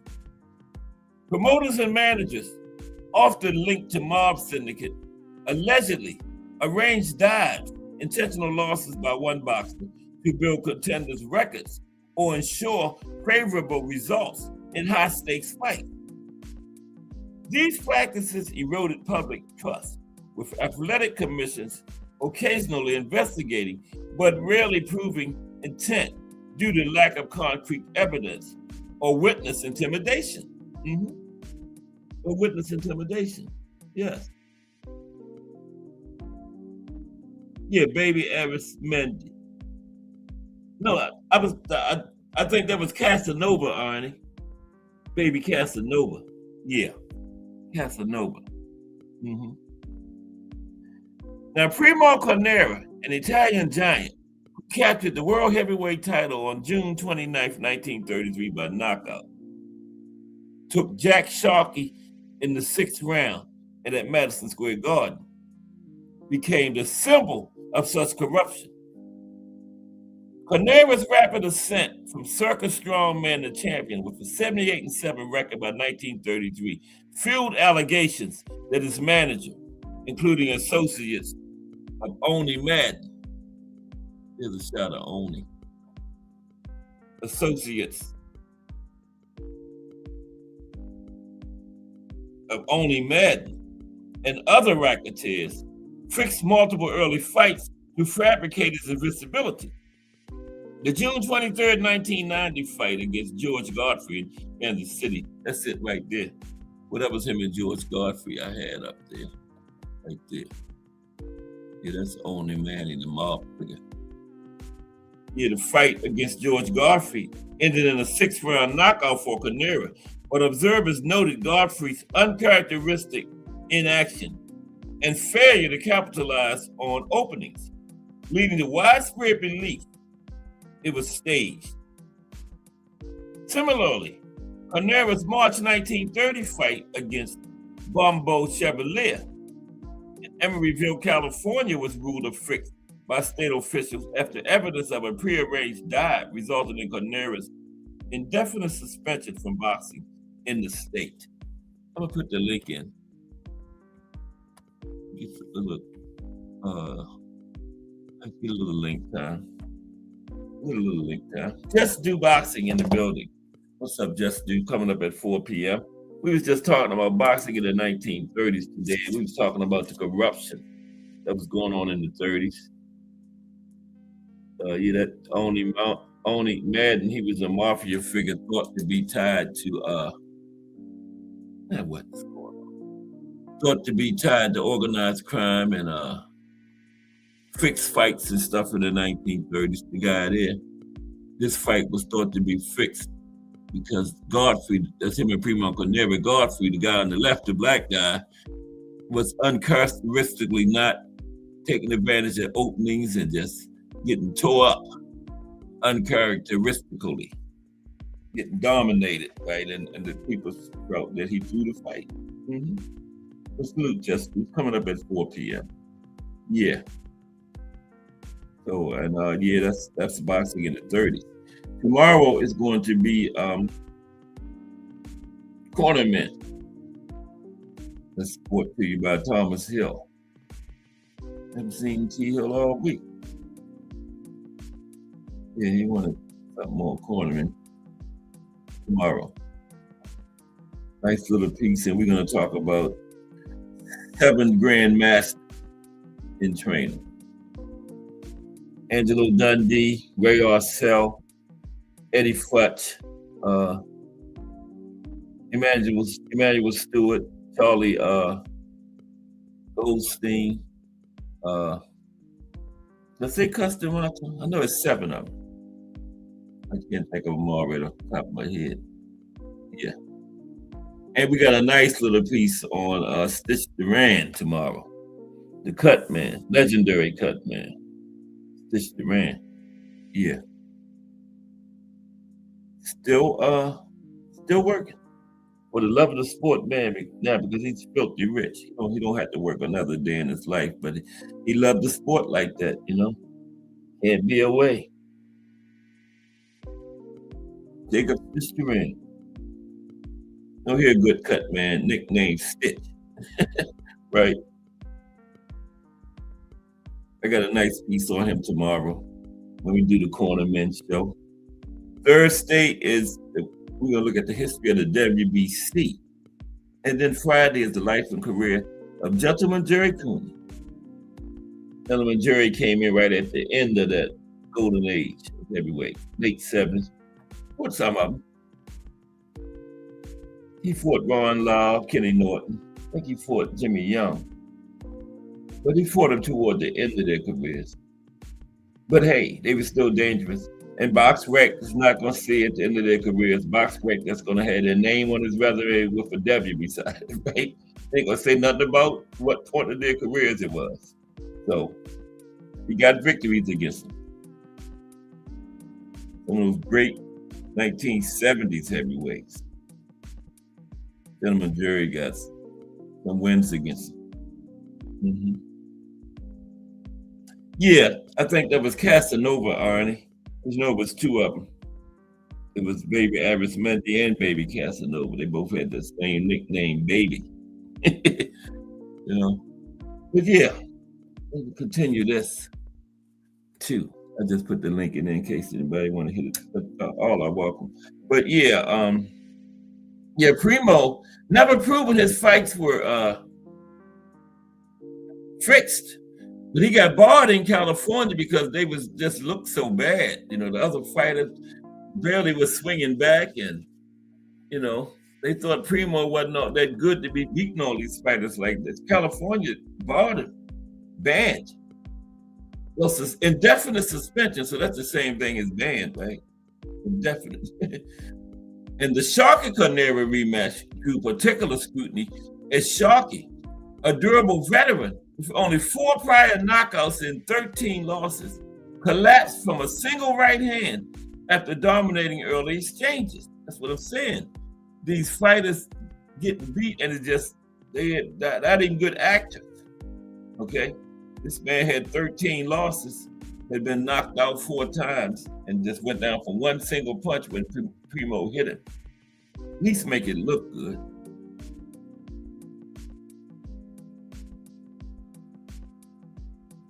And after Primo passed away, one of his former managers admitted this fight was rigged. One against Sharkey, the second one where Primo won. Mm-hmm. His manager came out and said it. And confessions from other fighters bolstered the era's reputation for graft. In 1939, Harry Thomas admitted under oath to taking dives against Max Smelling in their August 1930 heavyweight title eliminator, a first-round knockout loss. He admitted he took a dive. Yep. So fighters come out and start admitting it after their careers. But what can you do to them then? What's up, Arnie? How you doing, sir? Yeah. What can you do to them? They admitting it after their careers. So what? Hey. What did you say? We were right. Oh, go ahead. What did you say? Absolutely. What did you say was the first Mexico-Puerto Rico match? It was one of the babies against Sisto. Arismendi or Casanova, one of them. I think it was. I said it was Arismendi, but it might have been Casanova. Because as I understand it, there Yeah. is a little bit of, well, let's call it debate, right? Between Yeah. who is the first Mexican world champion. It's between three guys, Yeah.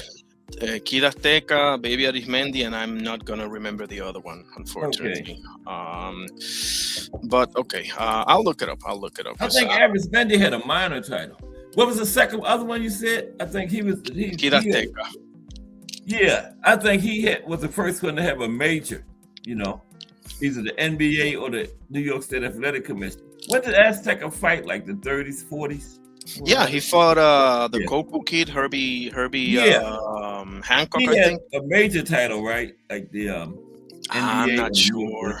I think Casanova had like the IBU or the IB something like that, you know. Yeah, but I can't think of that third name that you was talking about, neither. I'm gonna have to look that up too. You know, the third Yeah. name. You said it was 3 of them, right? Yeah, I mean, Yeah, as far as I that's- know, because I've spoken to quite a few Yeah. Mexican streamers on that, and but You have anything on that first Puerto Rico Mexico fight? I think it was one of the babies, but I don't. Baby Arismendi or Baby Casanova.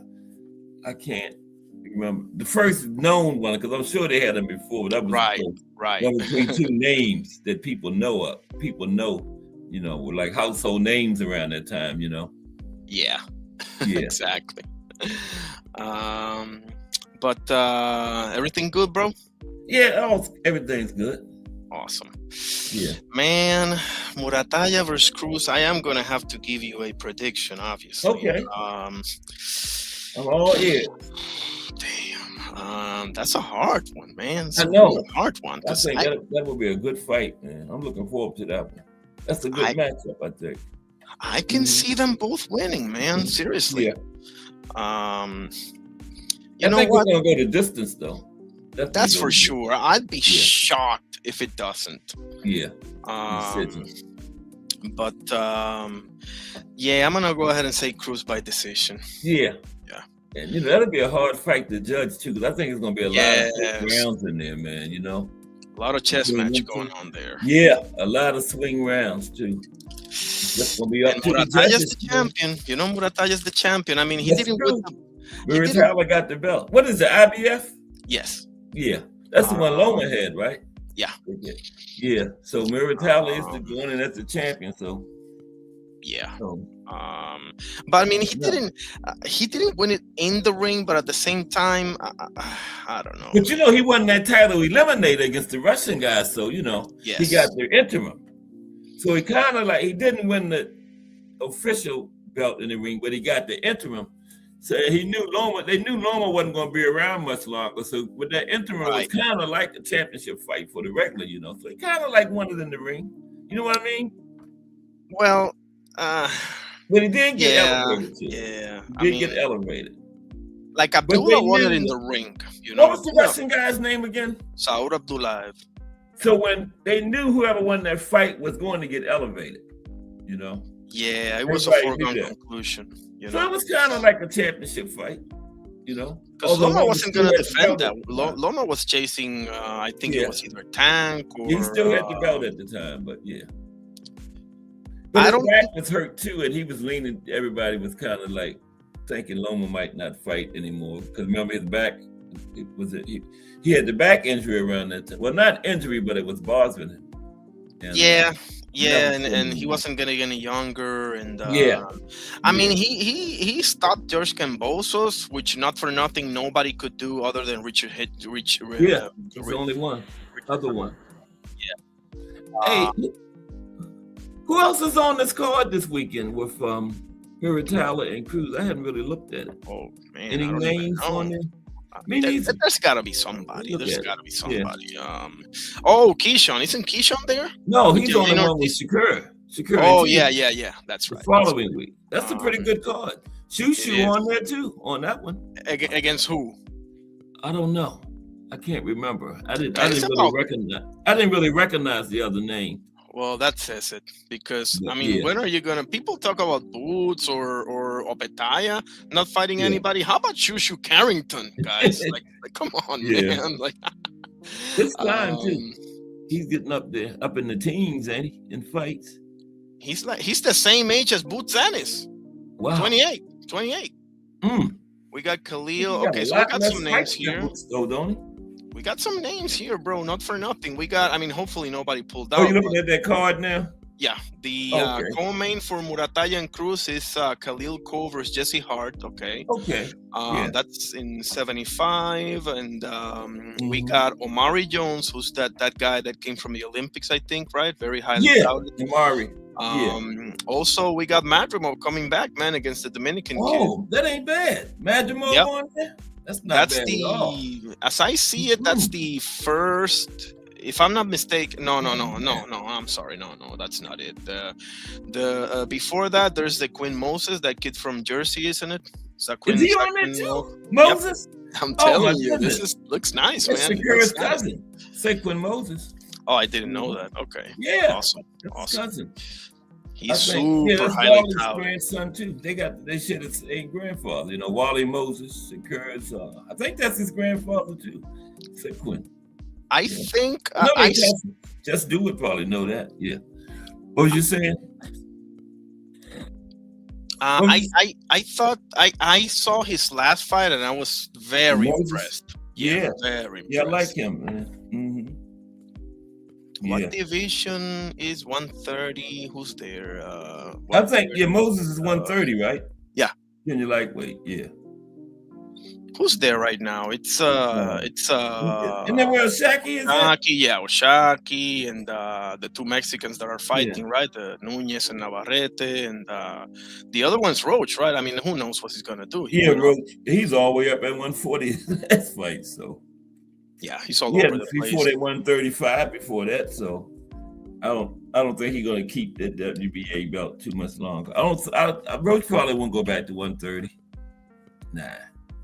I don't see it. Nah. Do you want to see Roach versus Pitbull Cruz too? Yeah, I wouldn't mind seeing it again. Me neither.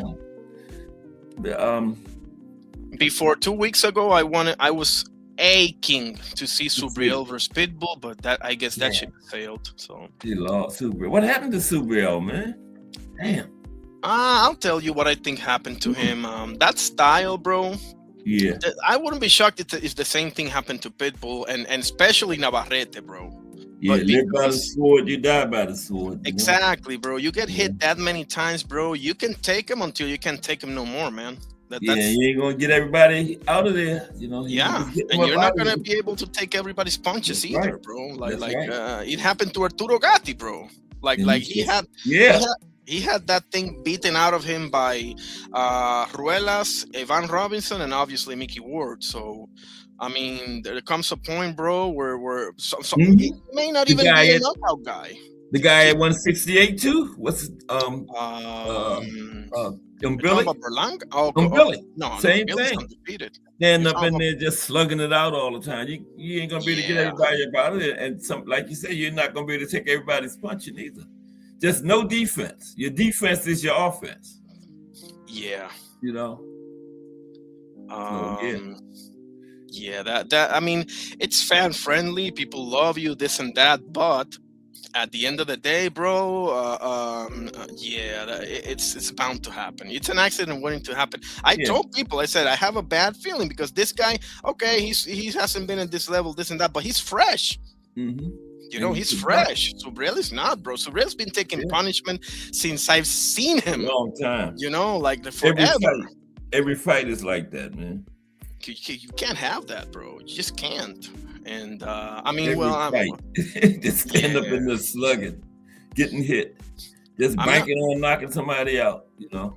Yeah, I mean, it's how do you say? It's difficult because if it ain't broke, don't fix it, right? It's been working, quote unquote, right? Outside of Liam Paro, it's been working perfectly, right? That's true. It's been working. He had one loss before that too. But he avenged it. He lost against Petros Ananian, what's his name, and he avenged it. Yeah, that was a while ago too.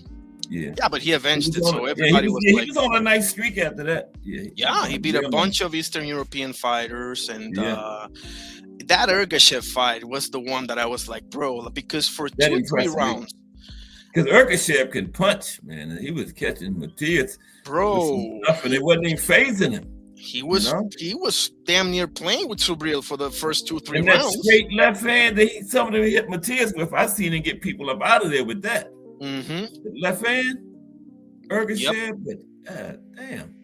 That's a bad one. That was a real bad one. Matias was like, okay, you finished? My turn. Yeah. He Man, let that man hit on him for like 3 rounds. He just stood there and took it. Yeah. Man. not good.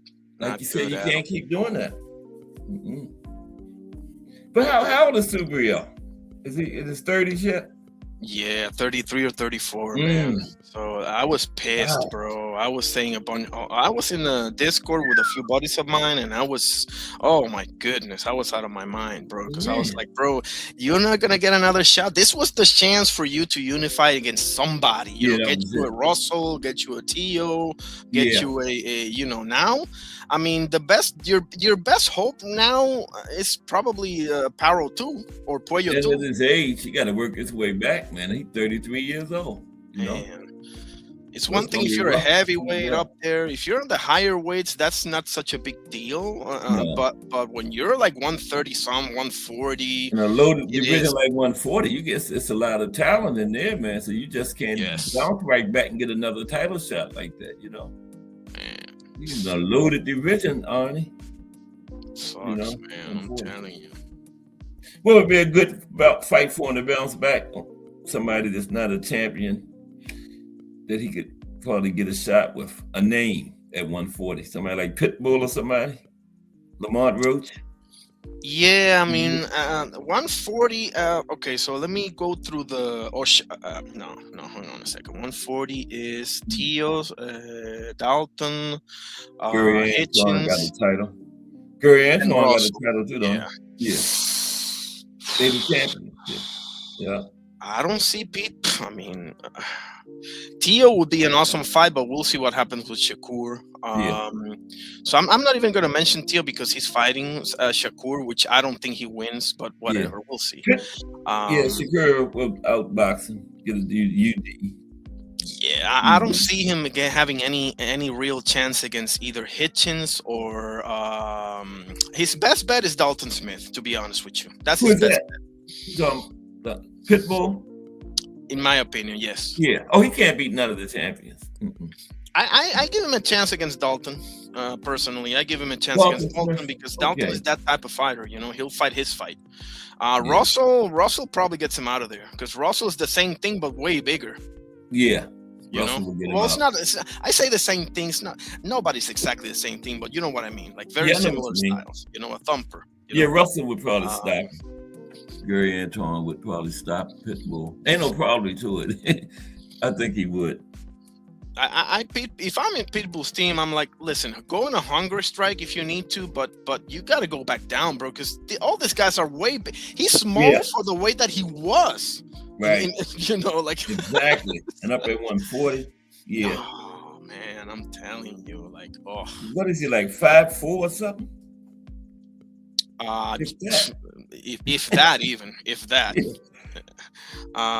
But not only that, he doesn't have long arms, he doesn't have Yeah, long no. legs, you know, he's stocky, you know, so Yeah. you know when he's done fighting, he's gonna balloon up. You know, I Yeah. can see that happening, and I don't know, man. If you can't make that weight, I mean, it is what it is, bro. I And mean, you got to what get are you gonna close, you know, and shoot. Yes. All you got to do is stand there and counter him. But you got to get close. He ain't going to outbox nobody from the outside, that's for sure. Yes. Exactly.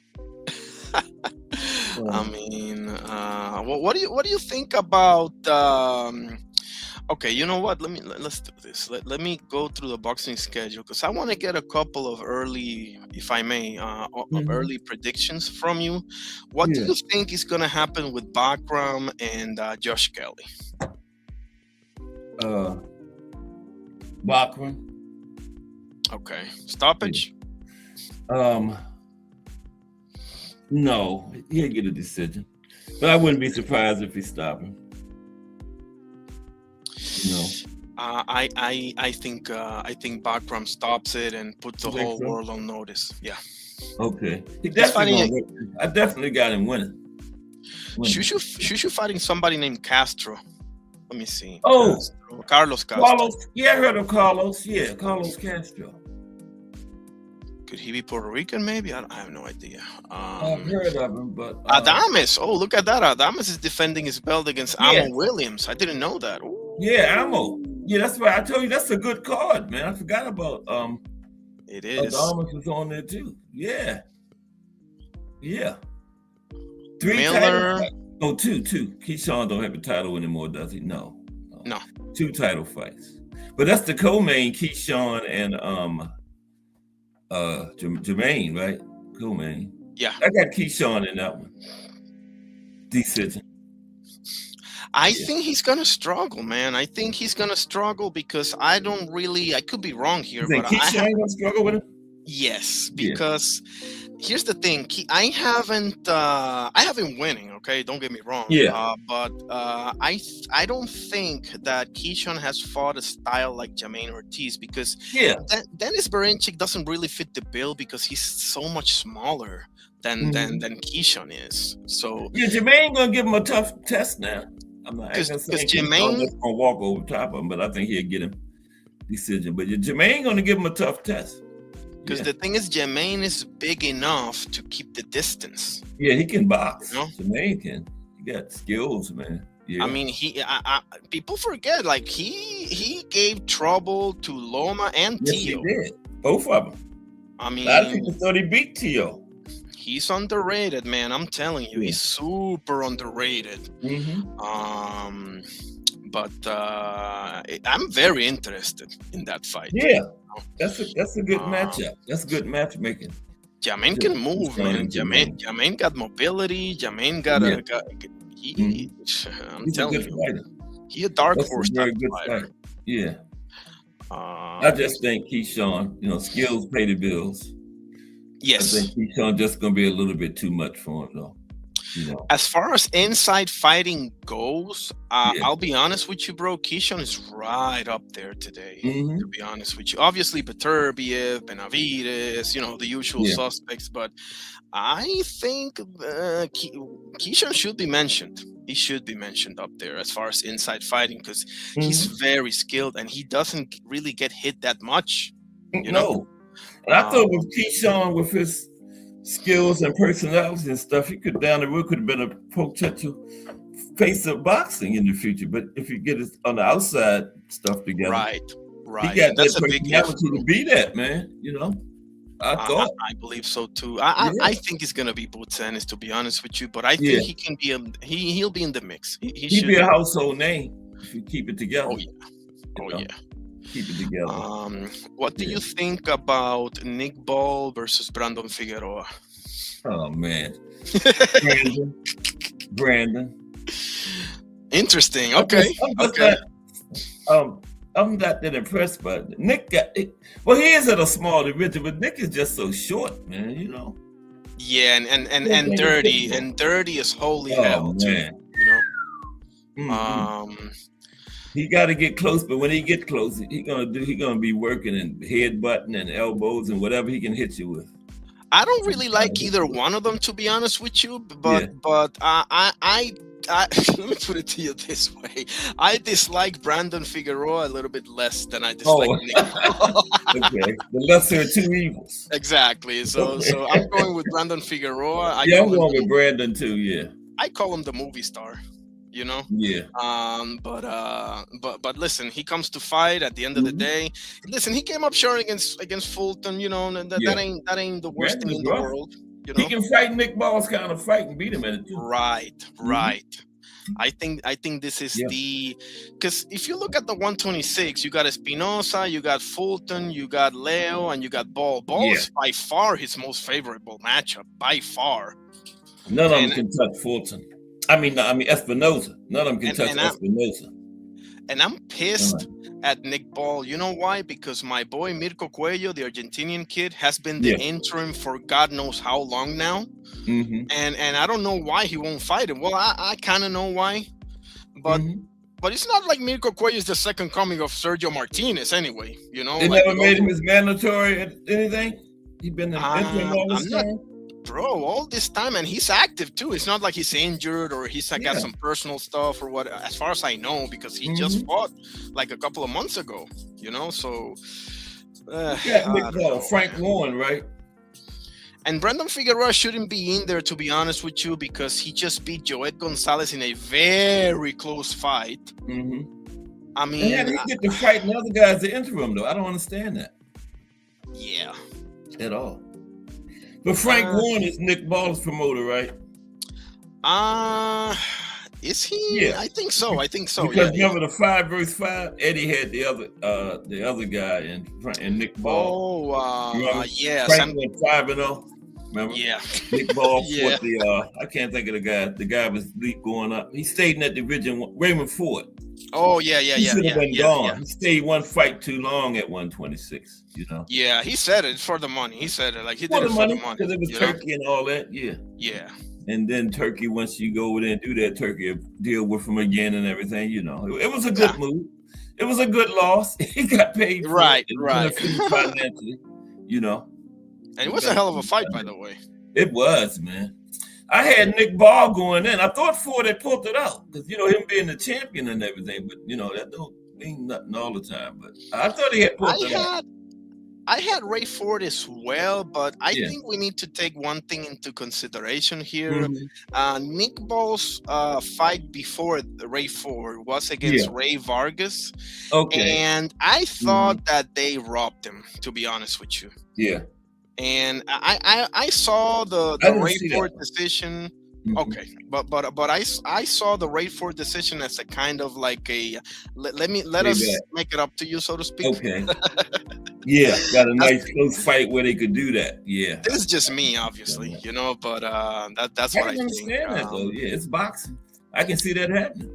Exactly. But I was going to say, man, Frank Warren is one of those slickster, and I can see him getting with the sanctioning body and passing some bucks and stuff, keeping Nick Ball away from the guy what was the guy name you were saying? Mirko Cuello. Yeah, keeping him Argentina. away from Nick Ball. They do that, man. Boxing is a dirty game. For sure. I've never seen this guy, man. Fight. I would recommend you see his fight against it was on the undercard of, I believe, Benavides Morel, if I'm not mistaken. He fought a Mexican kid. I saw that. My goodness, what a fight that was, bro. Oh my goodness. I think I saw that. How many was it, like a couple fights before Benavides? No. It was on the I didn't see that. because I'm that thinking card another was fire top to bottom. Yeah, I'm He thinking was about on another the- one because I know it was one fight that was like the fight of the night. It was like 2 fights before the main event. They went at it. Yes. Yeah. Um, that was. Let me get one more. Let me get. What do you think about Barrios versus Ryan? That's a good one. Oh man, that's a hard one. Them two, it depend on which fighter shows up for both of them, man. Absolutely. But if I would pick it with my heart, I would say Barrios. This is another one that I don't really like either one of them at all. Yeah, to be honest with you.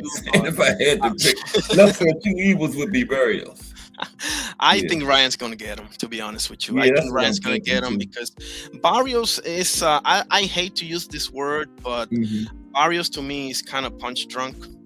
Yeah. And Ryan, not for nothing, bro, whatever you want to say about him, he does have a left hook, man. He does have it. He can And box too. he has real You know quick how to hands. set it up too.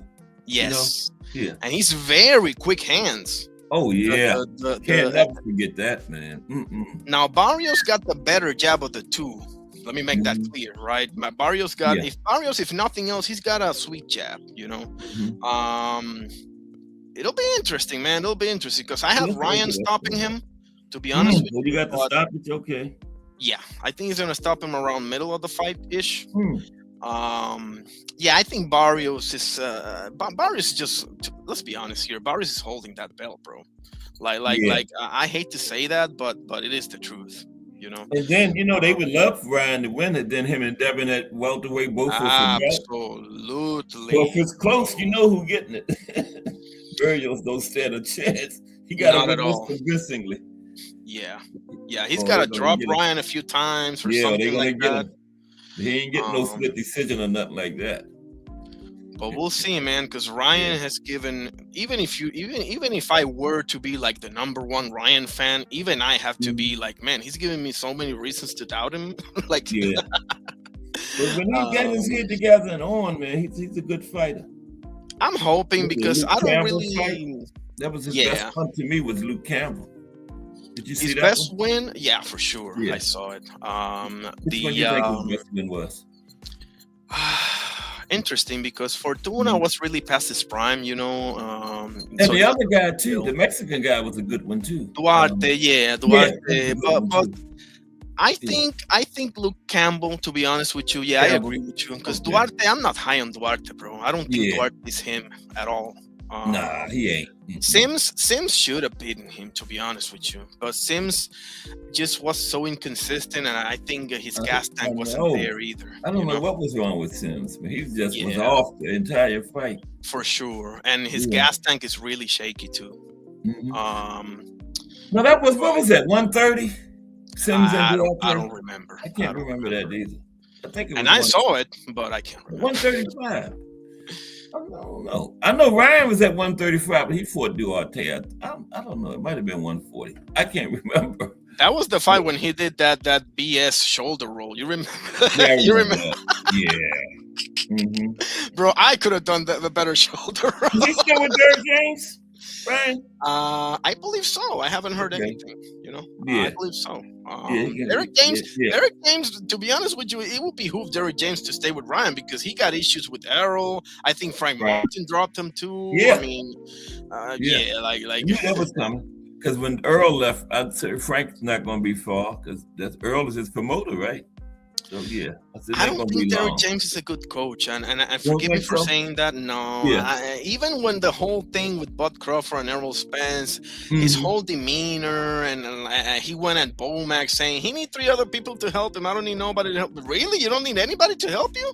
Well, that's arrogant. I mean, and that's smart. Getting all the eyes you can on it, Of course, bro. Why man got beat so bad? Look at it. Even Floyd Sr. or Nacho Beristain, like the best of the best of the best. Eddie Fudge, whoever you want to bring up, Dundee, I mean, whoever, bro. You gotta have somebody. That's just being smart, bro. Everybody, So you're telling me that you got 5-6 fighters and you're the only guy? So if you got your flu, we're screwed here. Okay, got it. And you got to fight Trent out. So what's smarter, being by yourself or having the other guys helping you? Come on, bro. Seriously. Maybe you should have had somebody else over there helping you. Your man got beat bad. But that's about it for me, man. Like, I wanted some predictions from you. I mean, Angelo Leo's fighting in February, title defense against an African kid. We got Claressa versus Franchon. February gonna be good, man. February's gonna be kind of good. We got the 2 Navarrete versus Nunez. That's gonna be what do you think of that one? Let me get you that one first. Navarrete, he just got a way of finding the way, man. I got Nunez. Everything backwards. But he always find a way. But I think this is gonna be the fight where he gets found out. Sugar Nunez, bro. Sugar Nunez is very he doesn't have the skills, right? He had a hell of a fight against my Puerto Rican guy. Stop Navarrete? Yeah. Okay. I see multiple knockdowns in the fight, though. No, don't get me wrong. I think Navarrete is going to do his thing, but I think Nunez is going to catch him with something, I thought Navarrete lost that last fight. He was the Filipino guy, remember? Oh, for sure. Charlie Suarez. Come on. Yeah. And not for nothing, I think Liam Wilson, you know what I'm saying? Like, Liam Wilson put him on his ass, I mean, Liam Wilson is no slouch. He gave Valdez also trouble, He's one of those B fighters that are dangerous, tough outing for anybody type of dude, just can't quite get over the hump. Right. Always be in a good fights, though. Oh yeah, Liam Wilson, that kid from Australia. I think he just fought in the CU undercard, if I'm not mistaken. He picked On up the which the one? W. I think he fought on the either Sioux or Opetaya undercard. It's one of the okay. two. Yeah. But we'll see, brother. We'll see. A lot of good. Who got in the Xander's fight before we go? Oh, Xander. you know who Yeah. I got on that one. You know, I mean, Xander. stoppage or decision though. I would love for stoppage, but because I like Abbas, I love Abbas. It's just Yeah. you're going up against my boy, so you know it is what it Yeah. is. But it's Yeah. gonna be a decision, in my opinion. You know, it's gonna be a Okay. decision, and he's gonna. Abbas is a perfect style for He'll be Xander, unified, man. Be unified. and so young, bro. Like And Virgil God, and Boots, neither one of them got about getting all that play and talk. And this young Yes. man's gonna be unified, and they getting all. Neither one of them got a belt. Virgil never had a belt nowhere. Man, and Xander making him look bad. for sure, You know? for sure. He made him look bad already, being a champion. Imagine unified. Yeah, he That'll called be him like out, and Virgil didn't want to fight him. Remember, Virgil ducked him. he pulled what and Oscar's got a pattern of this, right? He'll Mm-hmm. set terms that the other fighter will be a fool to say yes To to, take. and then yeah. he'll put the onus on the other guy. I call it a legalized duck. Yeah, Legalized ducking without duck. saying that you're ducking, bro. The same Right. thing with Boots, same thing, bro. And then they're gonna say Boots ducked. But he Mhm. didn't take the offer. I mean, and the nobody fans would take. will I wouldn't take right the into offer it. either. And the fanboys will read right into it. Yeah, he made him an offer. Why would you take 60-40? I've been a champion. You haven't. Why not just 50-50 if you want to fight? Actually, I think he shot himself on the foot. I mean, who knows now, because Virgil is supposedly signing with Dana White or something. But Yeah, I heard when that. when he said 60-40, I was like, oh, you done effed up right now, because Yeah. I was like, Boots, listen, we know it's 50-50 at best. Yeah. Come on, man. but do what James Toney did, bro. Take the 40, whoop that ass, and then you're the man officially. Like You Floyd did, remember?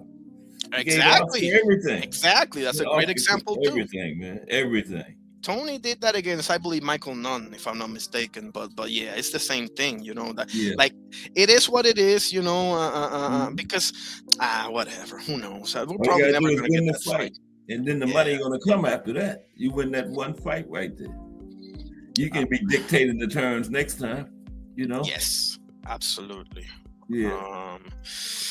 That's about it, brother. I don't know if Yeah. you got anything else. No, I'm just gonna say, but if he signed with Zuffer Boxing, that's Dana White, right? And Turkey, Yeah. them, right? Isn't Turkey Yeah. affiliated with that too? Oh, for sure. So You already they'll know. make it. Turkey gonna make that fight. You know how you know that's true? Well, first of all, they're together, so it's not like they're hiding Yeah. anything. But No. you know how you know that for sure to be true? Because they said they wouldn't recognize any other sanctioning body belt except for the ring, which is Turkey's, baby. So Yeah. there you have it. Yeah. Yeah. But if Turkey will make, if he signed with them, we're gonna get the Boots Virgil fight. Yeah, Turkey gonna make that happen. He gonna be like, how much? How much? Okay, How much that's you it. want? Yeah. To both of them. You're gonna get paid. Yeah. And to be honest with you, both of them deserve to get paid. Okay? Deserve Let it. me make that clear. You know, That's like both of them. As much as I think Virgil lost to Boachuk, that's water under the bridge. Plus That Boachuk is lost. true. Yeah. Plus Boachuk lost to Brendan Adams anyway, so that ship is Oh, sailed. Yep. But That's right. but if anybody gonna make this fight, it's gonna be Turkey, bro. Yeah, Make he'll no make it. about it. Yeah. You know, just like he was the only one that was gonna make Bivol Beterbiev, and he was the Mhm. only one that was gonna make Crawford Canelo. Like, So then Oscar be out the picture, right? I don't think so. I don't But think he'll so. still have part of Virgil? Yeah, he said it. I saw it on Fight Hype or Oh, one my of the goodness. H's. He's still under contract, this and that, So- and Oscar gonna be against that fight because that's all he really got now is Virgil. You know?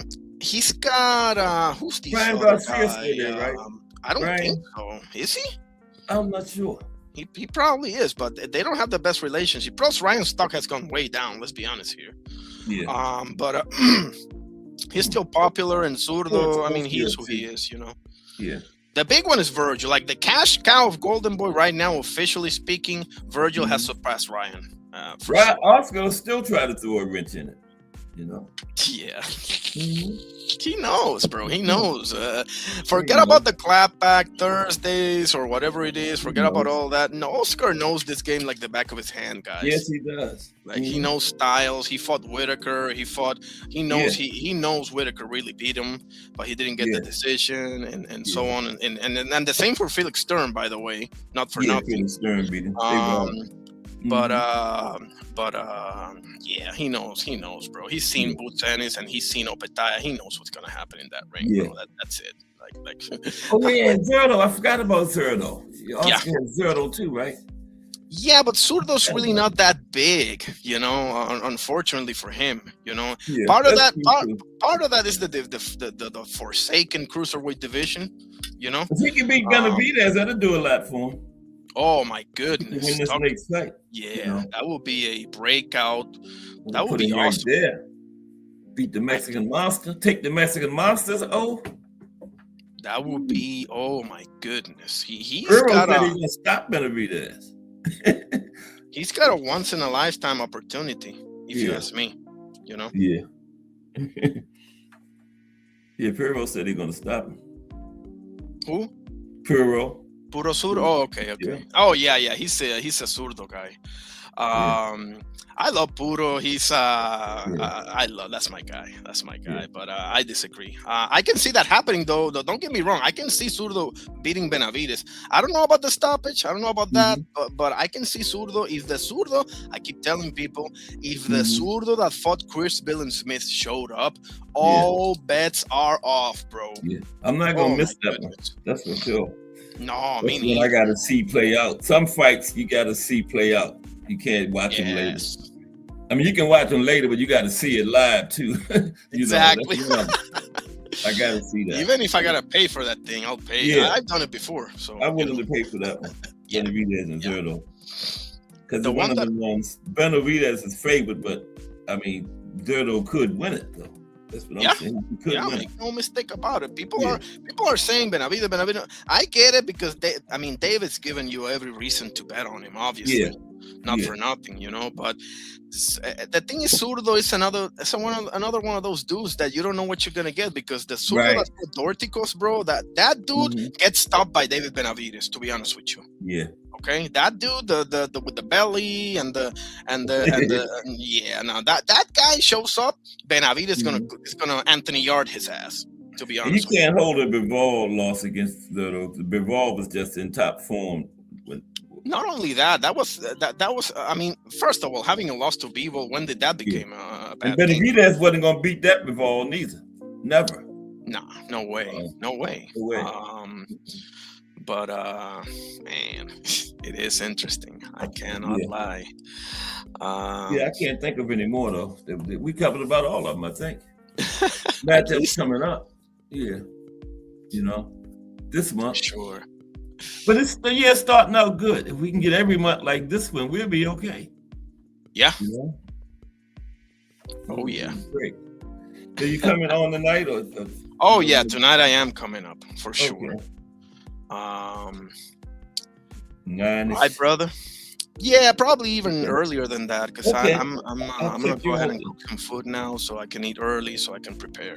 You know. Yeah. I gotta go out now. I'm still early. Appreciate you, brother. When I get back. Okay, Boxing Arnie. Appreciate you. See you later, brother. Yeah, I'll holler at you tonight. I'll be over there. Yeah. God bless. Okay, appreciate you. Okay, that's Boxing Arnie. Catch him tonight. 8, 9-ish. And I appreciate everybody that came through today. Tomorrow is Corner Men. Brought to you by Thomas Hill. So don't miss that. Hope everybody enjoyed boxing in the 1930s today. Corner Men tomorrow. The WBC Thursday. And the life and career of Gentleman Jerry Cooney Friday. And Just Do Boxing is already in progress. And everybody have a great afternoon. Appreciate everybody, 1,000,000%. Had Boxing Arnie on the panel. Catch him tonight. And catch me again tomorrow. If it's Monday through Friday, 2 p.m., it's The Boxtorian, bringing you all that boxing history. Everybody have a great afternoon.